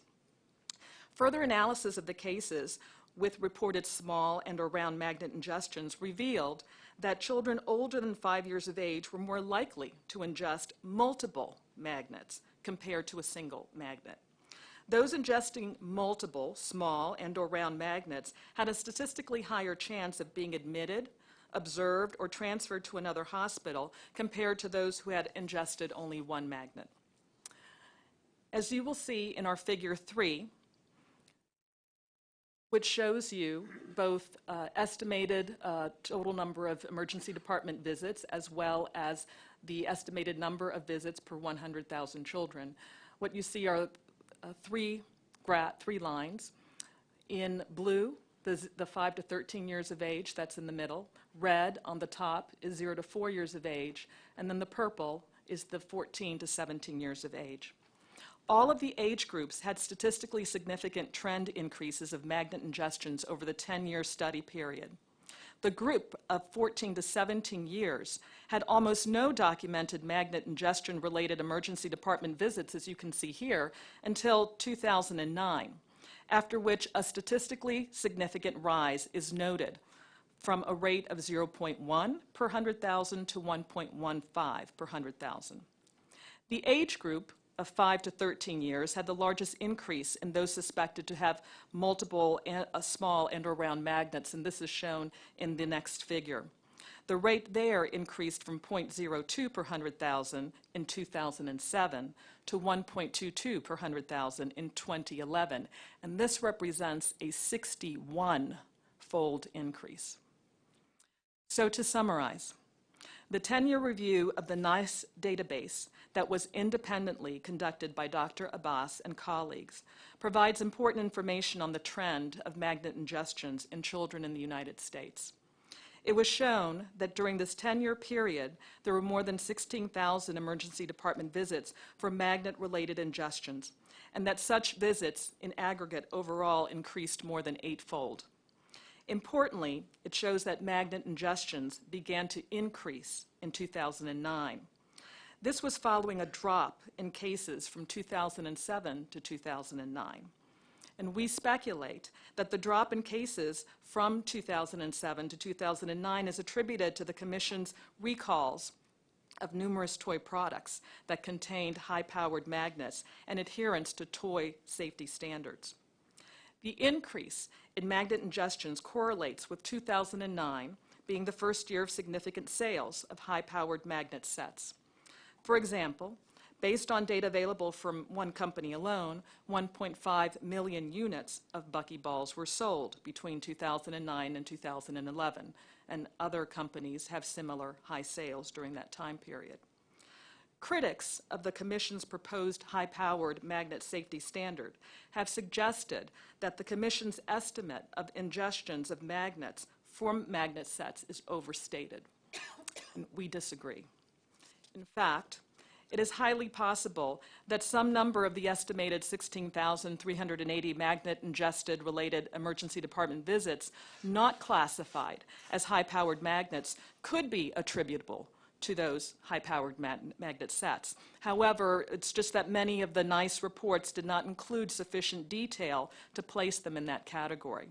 Therefore, our numbers most likely underestimate the prevalence of these ingestions. So on behalf of NASPGHAN, I urge the Commission to finalize this year its proposed safety standard for high-powered magnet sets. The sales of these sets by multiple manufacturers indicate that there are billions of high-powered magnet balls now in our environment. Consequently, the risk of ingestion of magnets by children will remain high for a period of time, despite efforts by NASPGHAN, as well as the American Academy of Pediatrics and other physician and consumer groups from which you have heard today, to educate the public about these dangers. Thank you very much for your time. Dr. Leibowitz? Chairman Tannenbaum, thank you for inviting me to come and speak here today. My name is Dr. Ryan Leibowitz, and I'm a director of the Pediatric Digestive Disease Center at Inova Fairfax Hospital for Children right here in Fairfax, Virginia. I have for 25 years been a practicing pediatric gastroenterologist, a member of NASP again, which I won't repeat the entire name for you every time, and I'm the chair of the Clinical Care and Quality Committee for that same organization nationally. The focus of my comments today is in the management and interventions required for these types of high-powered magnet ingestions, and I will make every effort not to repeat things you've already heard. In June of 2012, I and several of my pediatric gastroenterology colleagues had the opportunity to meet with the commission staff to alert them to the growing incidence of high-powered magnet ingestions, which I believe they were already aware. I would like to start my presentation by thanking the commission for its swift and appropriate response to the growing problem of magnet ingestions. I strongly support the commission's proposed safety standard for high-powered magnet sets and would encourage the commission to finalize its magnet safety standard as proposed. One of my first encounters as a clinical gastroenterologist with these magnet ingestions was this x-ray called to me by the emergency room at our local hospital, where the child had been actually transferred from a smaller hospital where they don't have pediatric emergency room physicians. And in response to some of the questions asked before, I'd like to point out the difficulty in alerting all physicians to this. Many hospitals don't have pediatric gastroenterologists, pediatric surgeons, and educating that part of the population is critical, but probably will never be complete, and elimination of these risk products is probably the only way we'll get everyone protected. Anyway, this was a 3-year-old child who had presented with a string of magnets in her mid-abdomen on x-ray, but she'd presented with relatively vague complaints of abdominal pain. She was transferred to our hospital when this x-ray was obtained, and an endoscopic examination under anesthesia was performed, but only one magnet remained in the stomach, even though it looks like many of them were, and only one magnet could be removed. So the next day, again under anesthesia, she was taken by our surgeons to the operating room, where initially a laparotomy was obtained, which is simply to make an incision and look inside. And what they found was multiple loops of bowel that were adherent to each other, and they had to open up both her stomach, her small intestine, and her large intestine, including several areas of her small intestine, as these magnets had attracted each other through the wall of the bowel and created multiple fistulas. She spent 9 days in the hospital recovering from her surgery and is still followed by us and is at risk for all kinds of complications. All patients with foreign body ingestions are generally referred to emergency rooms for evaluation of the type and location of the foreign body. As pointed out by multiple people before me, most of these foreign bodies, which are extremely frequent, pass by themselves, even ones that would seem dangerous. Unfortunately, with magnets, these ingestions are frequently not recognized immediately, and it may take time for their symptoms, as opposed to things like coins, which frequently, if they're going to cause problems, get lodged in the esophagus, and children are immediately gagging, choking, and sometimes even vomiting. When they present with immediate symptoms, those patients are almost always brought into medical care. The symptoms are relatively clear. In this patient, they were witnessed actually by an older brother who watched her swallow these magnets, didn't tell his parents, and approximately 2 to 3 weeks before she was actually brought in with her abdominal pain. The vast majority of these magnet ingestions require some type of medical intervention. In the 2012 survey that you've already heard about, 80% underwent either endoscopy, surgery, or both, a dramatically different number than we would find from patients with other types of ingestions. 25% of the patients required both procedures with a concomitant risk of multiple anesthesias. A few, and I need to point this out, as few as 2 magnets, even though I showed you multiple on this patient, as few as 2 magnets create this entire risk. And it's not required 9 or 10 magnets. And in fact, if you looked at the data, most of the association did not have to do with more magnet ingestions. As many as 2 caused problems. Finding an endoscopy are generally minor, though if they've been in for several hours, ulceration and inflammation have been noted in as many as 1/3 of the cases. Those patients that require surgery have a much greater risk of morbidity, with almost half having perforations and fistulas, which are significant medical lifetime risks. We have also documented cases that have led to extensive loss of intestine and potential complications, as you've heard. All of these patients who have surgery are at risk for strictures or narrowing of the intestine, as well as adhesions, which are the most common cause of bowel obstructions in patients. These interventions are markedly different from the management of most foreign body ingestion in children. As pointed out, the large number of ingestions require simply checking, observation, and frequently no other intervention. Coins are by far the most common objects ingested, but the extensive range of objects include things like nails, pins, safety pins, even pencils. Despite this, only 10% or so will require endoscopic removal, and less than 1% actually require surgery. Compare those rates to intervention for those of ingestion of high-powered magnets, where 80% need intervention and 20% may need surgery. Since our initial case at my institution, we've had to develop a plan for management of magnets because we've had several others. And this is one of the ways institutions can handle it, so that the emergency room physicians know, as a referral center, if the child gets magnets, they're not to be sent home until x-rays are obtained and appropriate consultation is done. As medical providers, we've had to single out these products for special attention. Unfortunately, they are attractive to little children and easy to ingest, which increases the risk of complications as they can swallow more than one. New products seem to appear continuously using different types of these high-powered magnets, all of which put our children at risk. I, in my career, have taken out hundreds of different foreign body objects, but few seem to pose the morbidity risk of these magnets. I urge the Commission, in summary, to finalize its proposed safety standards for high-powered magnet sets and to ensure that magnet set definition captures other types of high-powered magnets, such as jewelry and some of the other products you've been hearing about. The risk to our children of these ingestions is significant, and more importantly, as a pediatrician, the risks are entirely preventable. Designing these magnet sets out of the product line is probably the only effective way to reach all of our children. As a pediatrician, nothing is worse than a child suffering a preventable injury. As long as these sets are available, these injuries will inevitably occur. Thank you for your time. Thank you, Dr. Leibowitz. Dr. Kay? I'm Dr. Marcia Kay, Chair of the Department of Pediatric Gastroenterology and Nutrition and Director of Pediatric Endoscopy at Cleveland Clinic Children's Hospital in Cleveland, Ohio. I'm also a member of the NASP again.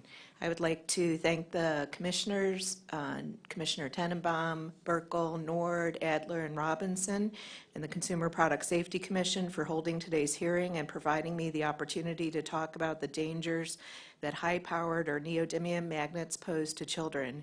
In the interest of time, I will focus my remarks on the types and severity of injuries that result from ingestion of high-powered magnets and why there's a high likelihood of injury upon ingestion. As a physician who's an expert in the removal of ingested foreign bodies, I want to emphasize that high-powered magnet ingestion is different than other ingested foreign bodies. Because of their small size and smooth surface, ingestion of magnets may cause no immediate symptoms. Consequently, there can be a marked delay in diagnosis and treatment. Unless the ingestion is witnessed by an adult, as you've heard, which is typically not the case, early diagnosis is often complicated by the inability of a toddler, a young child, or a child or adolescent with developmental disabilities to verbalize that an ingestion has occurred. Injury from magnet ingestion occurs almost immediately, but initial symptoms are not unique to magnet ingestion, making diagnosis difficult. First symptoms, such as abdominal pain from bowel trapped between magnets, may take 8 to 24 hours or longer to occur.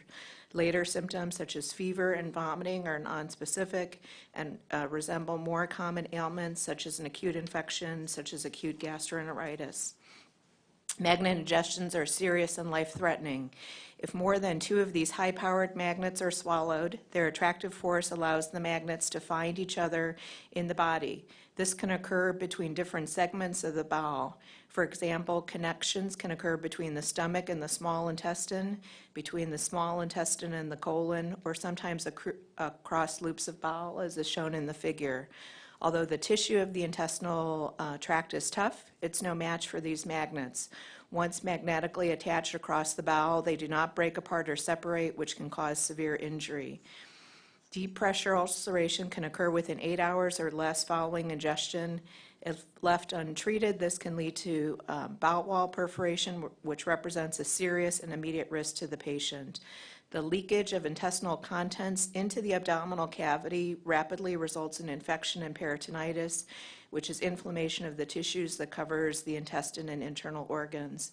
And to answer the question that was asked of the first panel, this can be devastating and present with a child in a serious or moribund condition. Fistulization, which can be between the stomach and the small intestine, between small intestinal loops, or between the stomach and the colon, or development of connections between 2 bowel segments not normally connected caused by high-power magnet ingestion, has been reported frequently. In rare cases, magnets may attract across several loops of bowel, causing the bowel to twist, which is also known as volvulize. The twisted loop of bowel obstructs the blood flow of intestinal contents and the blood flow, leading to a lack of oxygen to the bowel wall and results in ischemia or bowel wall death. This is a surgical emergency requiring immediate operation. Delay in treatment can lead to the need for resecting necrotic or dead bowel. If too much bowel is removed, a condition known as short bowel syndrome may be the result, requiring lifelong intravenous nutrition, also known as total parenteral nutrition or TPN, or potentially even a small bowel transplant, with both its morbidity and associated costs. At my institution, due to delay between time of ingestion and the family recognizing the need to seek medical attention, most patients who have suffered a magnet ingestion have required surgery as a result of subsequent complications, including bowel obstruction and or fistulization between loops of bowel. There's a spectrum of diagnostic issues, symptoms, treatment requirements, and injuries following ingestion. If ingestion is recognized, it may be acted upon in timely way, including through endoscopic removal, which I and my colleagues do, and or surgical intervention. However, even with a known ingestion, there may be delay in recognition of the seriousness of the ingestion by either the family or the health care provider, which you've heard testimony about today. Other cases may be unrecognized until significant consequences occur. In the best case, this may yield a stable patient for whom surgery is required, which may include bowel resection. In the worst case, this may include an unstable patient secondary to intestinal perforation who may be septic, require admission or transfer to a pediatric intensive care unit, and one or more bowel resection. If the patient survives the episode, significant consequences are possible, including the need for additional surgery. If the bowel is necrotic and needs to be removed, the patient may develop short gut syndrome. Over the long term, the patient may require multiple hospitalizations due to complications. In addition, following peritonitis, there may be long-term fertility issues, especially in females, analogous to what happens following perforated appendicitis. These magnet issues, ingestion issues, unfortunately continue to occur, and patients are cared for at our hospital and medical institutions throughout the country. Despite educational efforts by both the NASPGHAN, the American Academy of Pediatrics, patient and consumer organizations, and the media, there remains a lack of awareness by the lay public, primary care providers, and emergency room personnel as to the potential consequences of these types of ingestion and the correct management algorithms to be followed for management of magnet ingestion. Additionally, because patients may be initially asymptomatic, the need for urgent evaluation as well as urgent therapy may not be appreciated, resulting in potentially devastating consequences for the patient as outlined above. For these reasons, I strongly support and ask the Commission to finalize its proposed magnet safety standards. Thank you. Thank you, Dr. Kay, and thank all of you for the excellent presentations and for the amount of effort that you put in your presentations to let us know how serious you think this issue is. Dr. Kay, I was thinking about this as you were speaking because the cases I have read demonstrate that there is a lack of knowledge about diagnosing this early.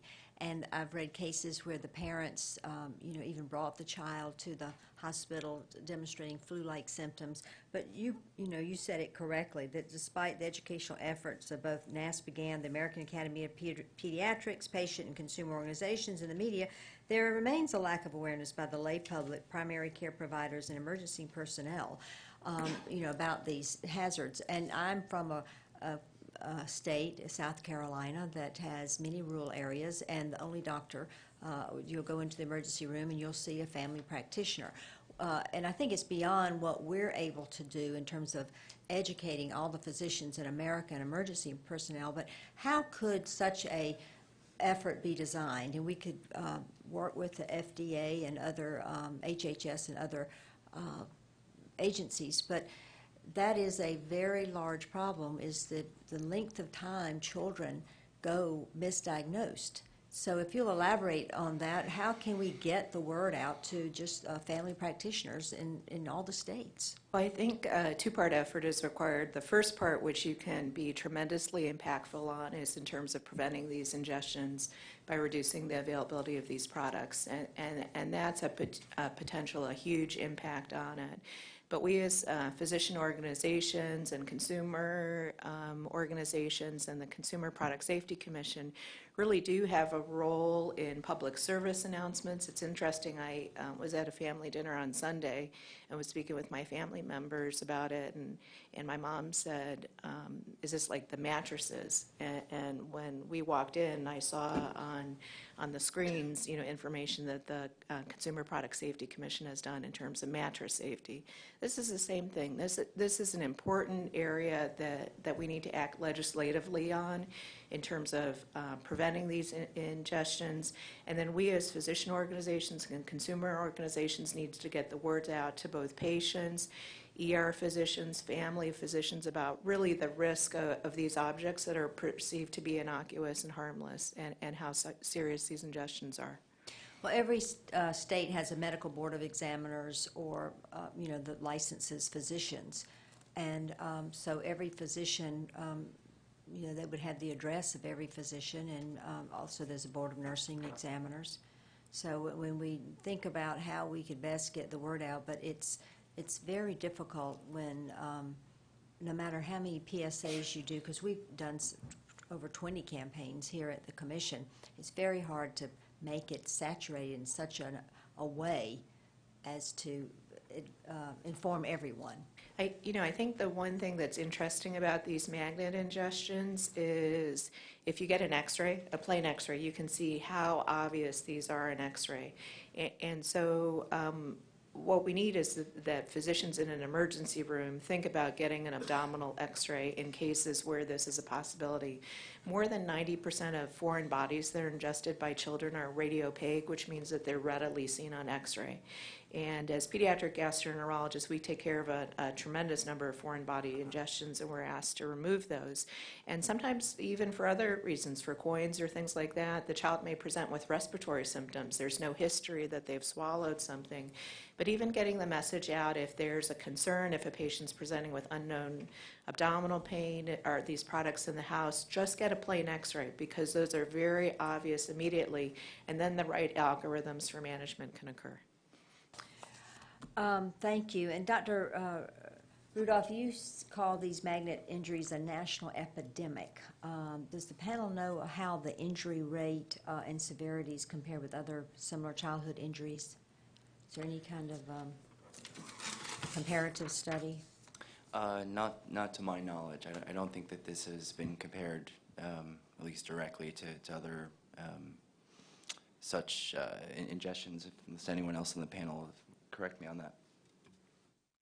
We actually do not have that information, although there have been a lot of studies in ingestions of batteries and other foreign objects. But based on certainly our experience being physicians that deal with foreign bodies, the fact that we're seeing that 20% of these children are actually needing to go to surgery is a significantly higher increase compared to the 1% or less that typically are associated with other foreign body ingestions. So although we do not have head-to-head comparisons or studies to be able to apply certain numbers to based on the data that we have, I think we would all agree that these, again, are different types of foreign bodies than what we've become used to.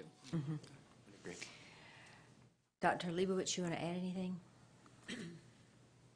I would just make a couple of comments. Mr. Adler asked earlier today about the underestimation of this, and I think we're all vulnerable to not knowing the accurate details. Being a veteran of many NASPGHAN surveys in the past, I can speak to the fact that most NASPGHAN surveys way underestimate all of the issues that we do, because unfortunately, like many physicians who are busy, we don't get the kind of responses that we would like to. And if you even look at the data, we probably got responses from about somewhere between a third and a quarter of our membership. Which either suggests that the others haven't dealt with this, which I think is unlikely considering the frequency we've all dealt with it, or that they simply didn't take the time to respond. The frequency has clearly gone up. I don't think any of us would debate that. And so I think that there's an uncertainty to these kinds of numbers. What has impressed the NASPGHAN membership has obviously been the severity of the types of injury that occur with these, more than the number themselves. Certainly severe outcomes for swallowing these magnets. That's all I have. I know Commissioner Nord has other questions. Thank you so much, Madam Chairman, and thank you to the panel. I think you have certainly made the point that the medical community is very, very concerned about the hazards that this product presents, and I guess I would just request that regardless of what this body decides to do with respect to the rulemaking, I would hope that all my colleagues would agree that we need to come together with the medical community to educate both practitioners and patients about the potential hazard here. I just have one rather small question for you, Dr. Olivia Hemker. You said in your testimony that kids older than 5 years are more likely to ingest multiple magnets. And I'm wondering if you could just tell us why. That seems very counterintuitive. So I was just surprised to hear you say that. Well, as I said, above 5 and in the teenage years, and it is surprising as well. But what we're assuming is what we're seeing is that these children are using the magnets as jewelry and as piercings, as has already been said. And so within that age range, it just so happens that when you swallow multiple magnets, if they're in your mouth or you're playing with them, that these are the children that seem to be swallowing them all at once and having greater numbers. At what age, then, is a child able to understand danger and hazard? I mean, I'm a mom and I raised children, and I know there are lots of things that they wanted to get into, but when told no or explained about the danger, they were able to process that and understand it. So at what age does that happen? Well, some might say there is no age limit to that. As we know, Oh, believe me, around this agency, we would agree with you, but... Yeah, there are very interesting studies coming up actually in young adults showing that the mind is still not fully formed to the point of identifying danger. But here is the real issue. If a child touches a hot stove or something that's sharp and cuts themselves, they have an immediate reaction and a response realizing that that is danger. What we're dealing with here is that these are objects that are smooth, shiny, and round, and nothing about them says danger, whether you're 2, 3, or 4, or 14, 15, or 16, because it is a bit complex to think about the process that happens and what the danger is that happens in your GI tract. So what I would say is that the issue here is that you have a product where danger is not attached to the visual or anything about the product. And so irregardless of when children understand true danger, like fire or not crossing the street, not putting their hands on the stove, that wouldn't necessarily hold with a product like this. I guess, you know, we see flurries of or trends where kids do things that they think are pretty cool but are really quite dangerous. We had this spate of injuries with aerosol cans a while back. When I was a kid, it was glue sniffing. And that fits into the same category that you just described.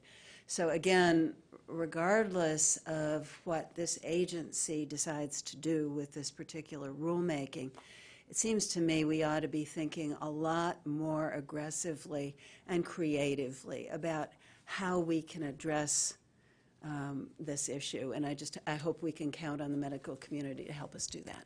Well, thank you, thank you, Commissioner Nord, and your point is very well taken. And there is yet an even other group that we haven't mentioned here in aggregate, and that is the school system and all of our educators.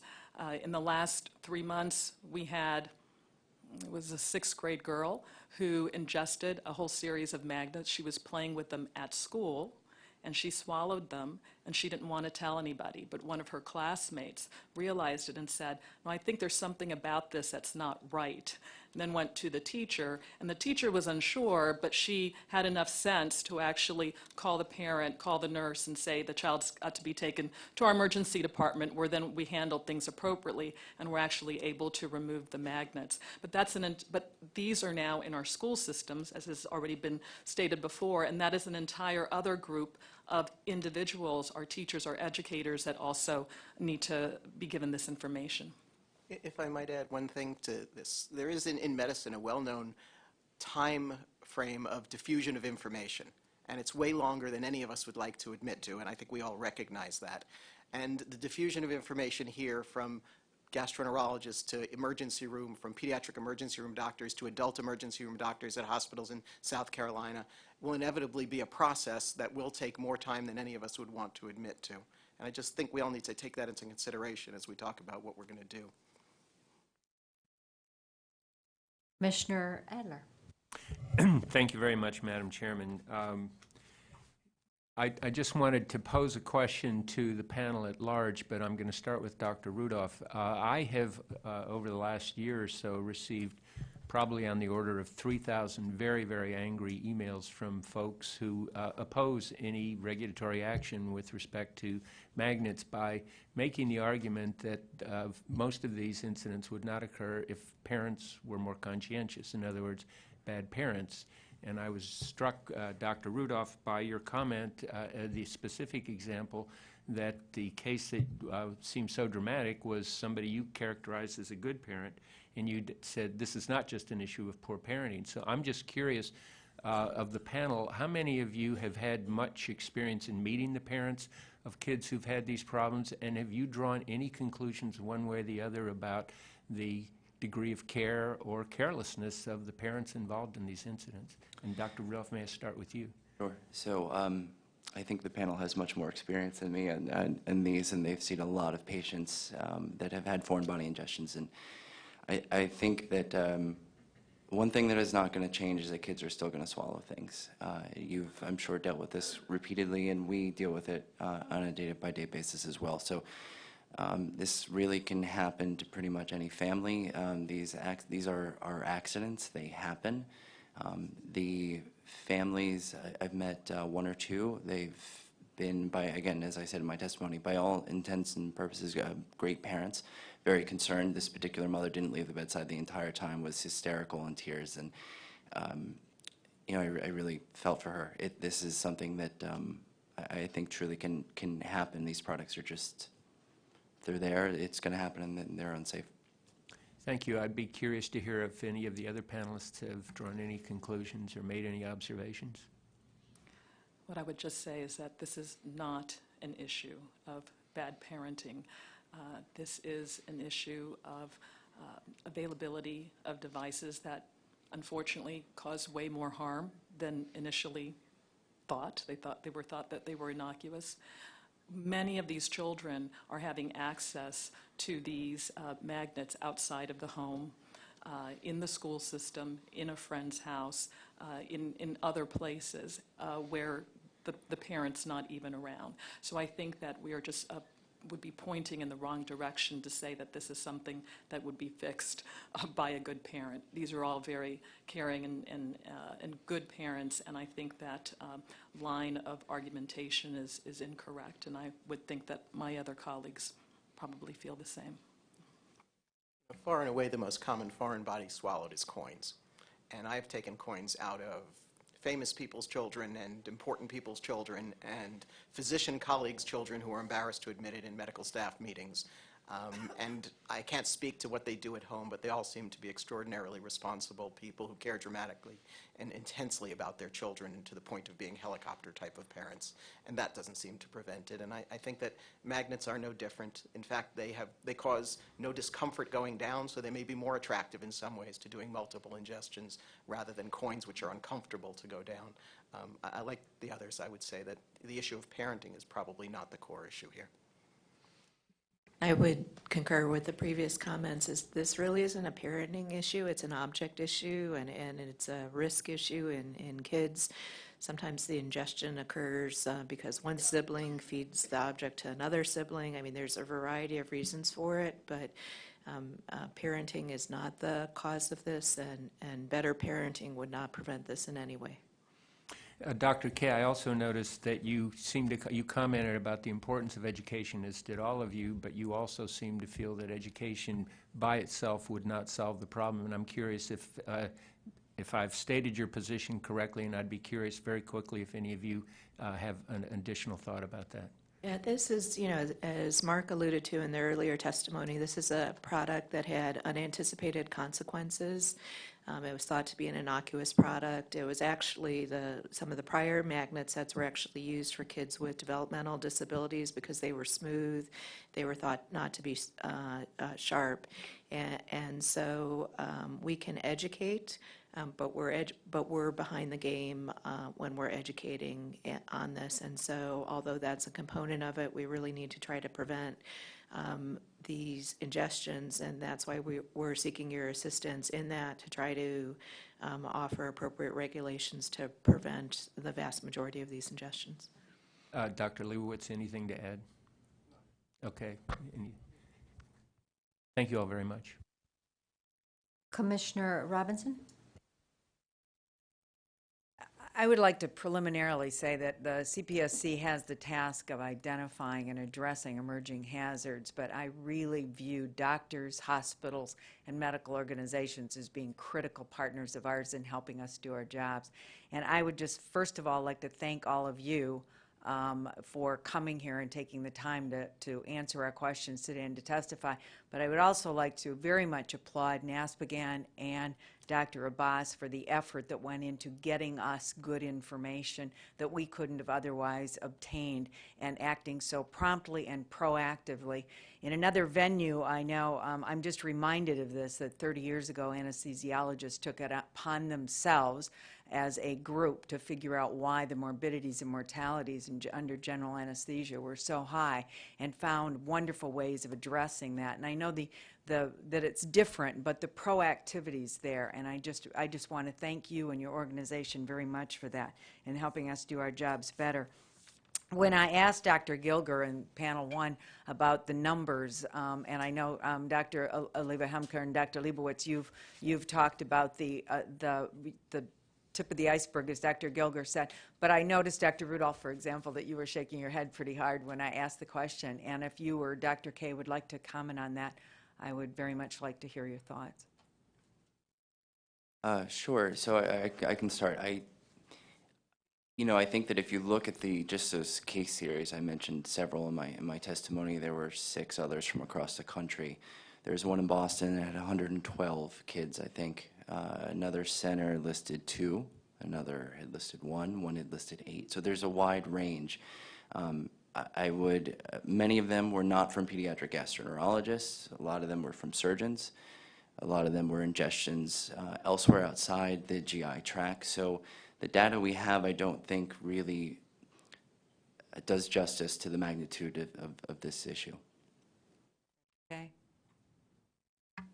I'll just give you an anecdotal story. 10 days ago, we had our national meeting, and at our meeting, I was one of the faculty in an endoscopy course, and I met a young fellow who was training in New York, a young lady who was 14 months into her fellowship, and she had already encountered these neodymium magnets 5 times in those 14 months, and she's not on call every day.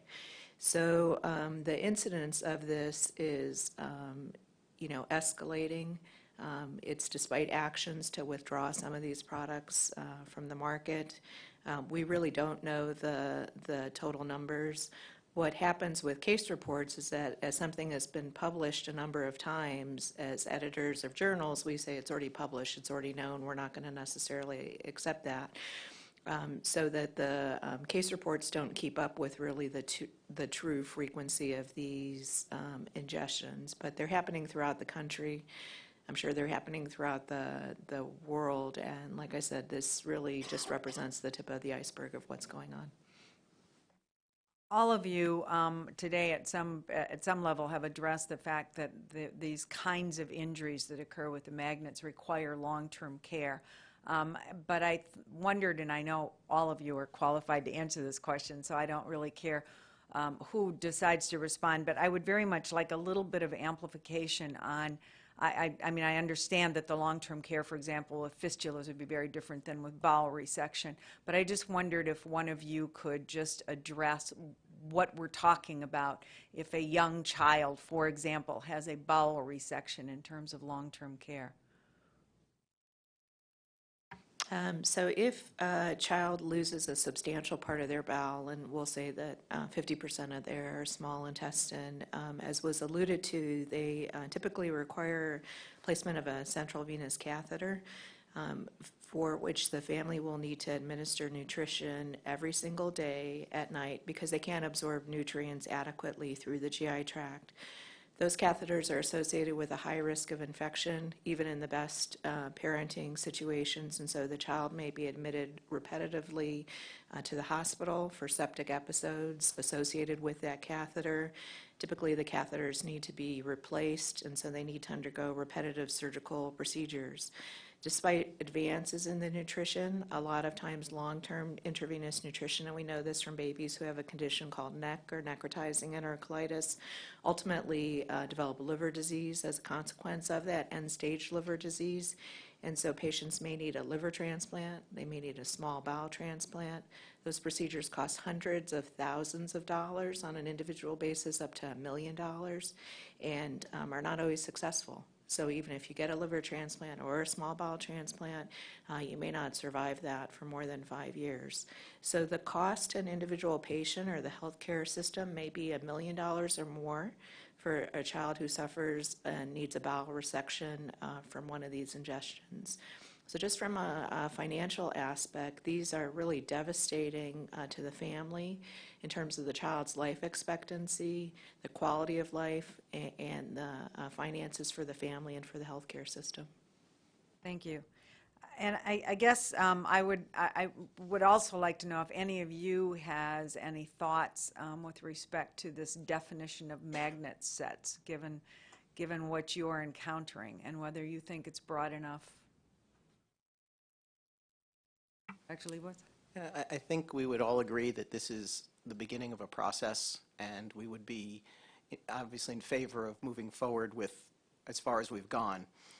It's always difficult to predict the future, but having seen the evolution of the use of these kinds of magnets over the last couple of years from in a million different ways, I think we all expect them to continue to expand and continue to be new ways found. How many of them will be able to be something that we can address or that require addressing, I think is, uncertain. But I think we're all very, very concerned that even with the absence of these, that you all will be dealing with this issue again in the future unless the rules are significant enough to predict for the future, which, I think is very hard. But. Thank you all very much. I would only like to say in concluding that if you think of any ways in which your organizations can give us information, we are a data-driven organization, and we're looking for the best information we can find, and we really appreciate this very much. Thank you. Commissioner Burkle. Thank you, Madam Chair. I want to concur with my colleagues. Thank you all very much for being here, for being on the front lines, for bringing this critical information to us. And you all present, as I mentioned to the first panel, very compelling information to us. I just want to continue on with this education suggestion because as you were talking, you mentioned it and preempted my question. What about schools? We have anti-bullying campaigns. We have massive educational efforts to educate our kids about the dangers. Is this anything that's being done right now? And certainly that would address the problem of rural areas. It would at least help to and should be considered a component of this collaboration of education efforts. You're certainly right. We as physicians, what we have started the processes of collaborating with other multiple physician groups, as you have heard, as well as on our own and with other groups trying to educate the public directly, and school teachers are part of the public, but certainly additional campaigns are going to be required to that effect. But again, I guess I would stress that Clearly, we need education because, as I mentioned, even if these magnets stopped existing now, there are so many in the environment, billions in the environment, that still education is going to be needed. But we stress the fact that ultimately education is not going to solve the problem, that more likely removal of these products in some way, shape, or form is getting to the root cause of the problem will be more beneficial to the children in the long run. Thank you. And just lastly, I should have said this first time around, but I want to thank the chair for extending the comment period for a week. I think that, given the confusion about this morning's hearing, I think that's the appropriate thing to do, and I want to thank you for doing that. So, again, thank you to all of our experts here this morning and the testimony you've given. It's all very compelling, and I thank you for being here. Thank you all very much again, and we look forward to being partners with you, and we perhaps could design and work together on an education campaign, and we appreciate you spending the time you have with us this morning. Thank you.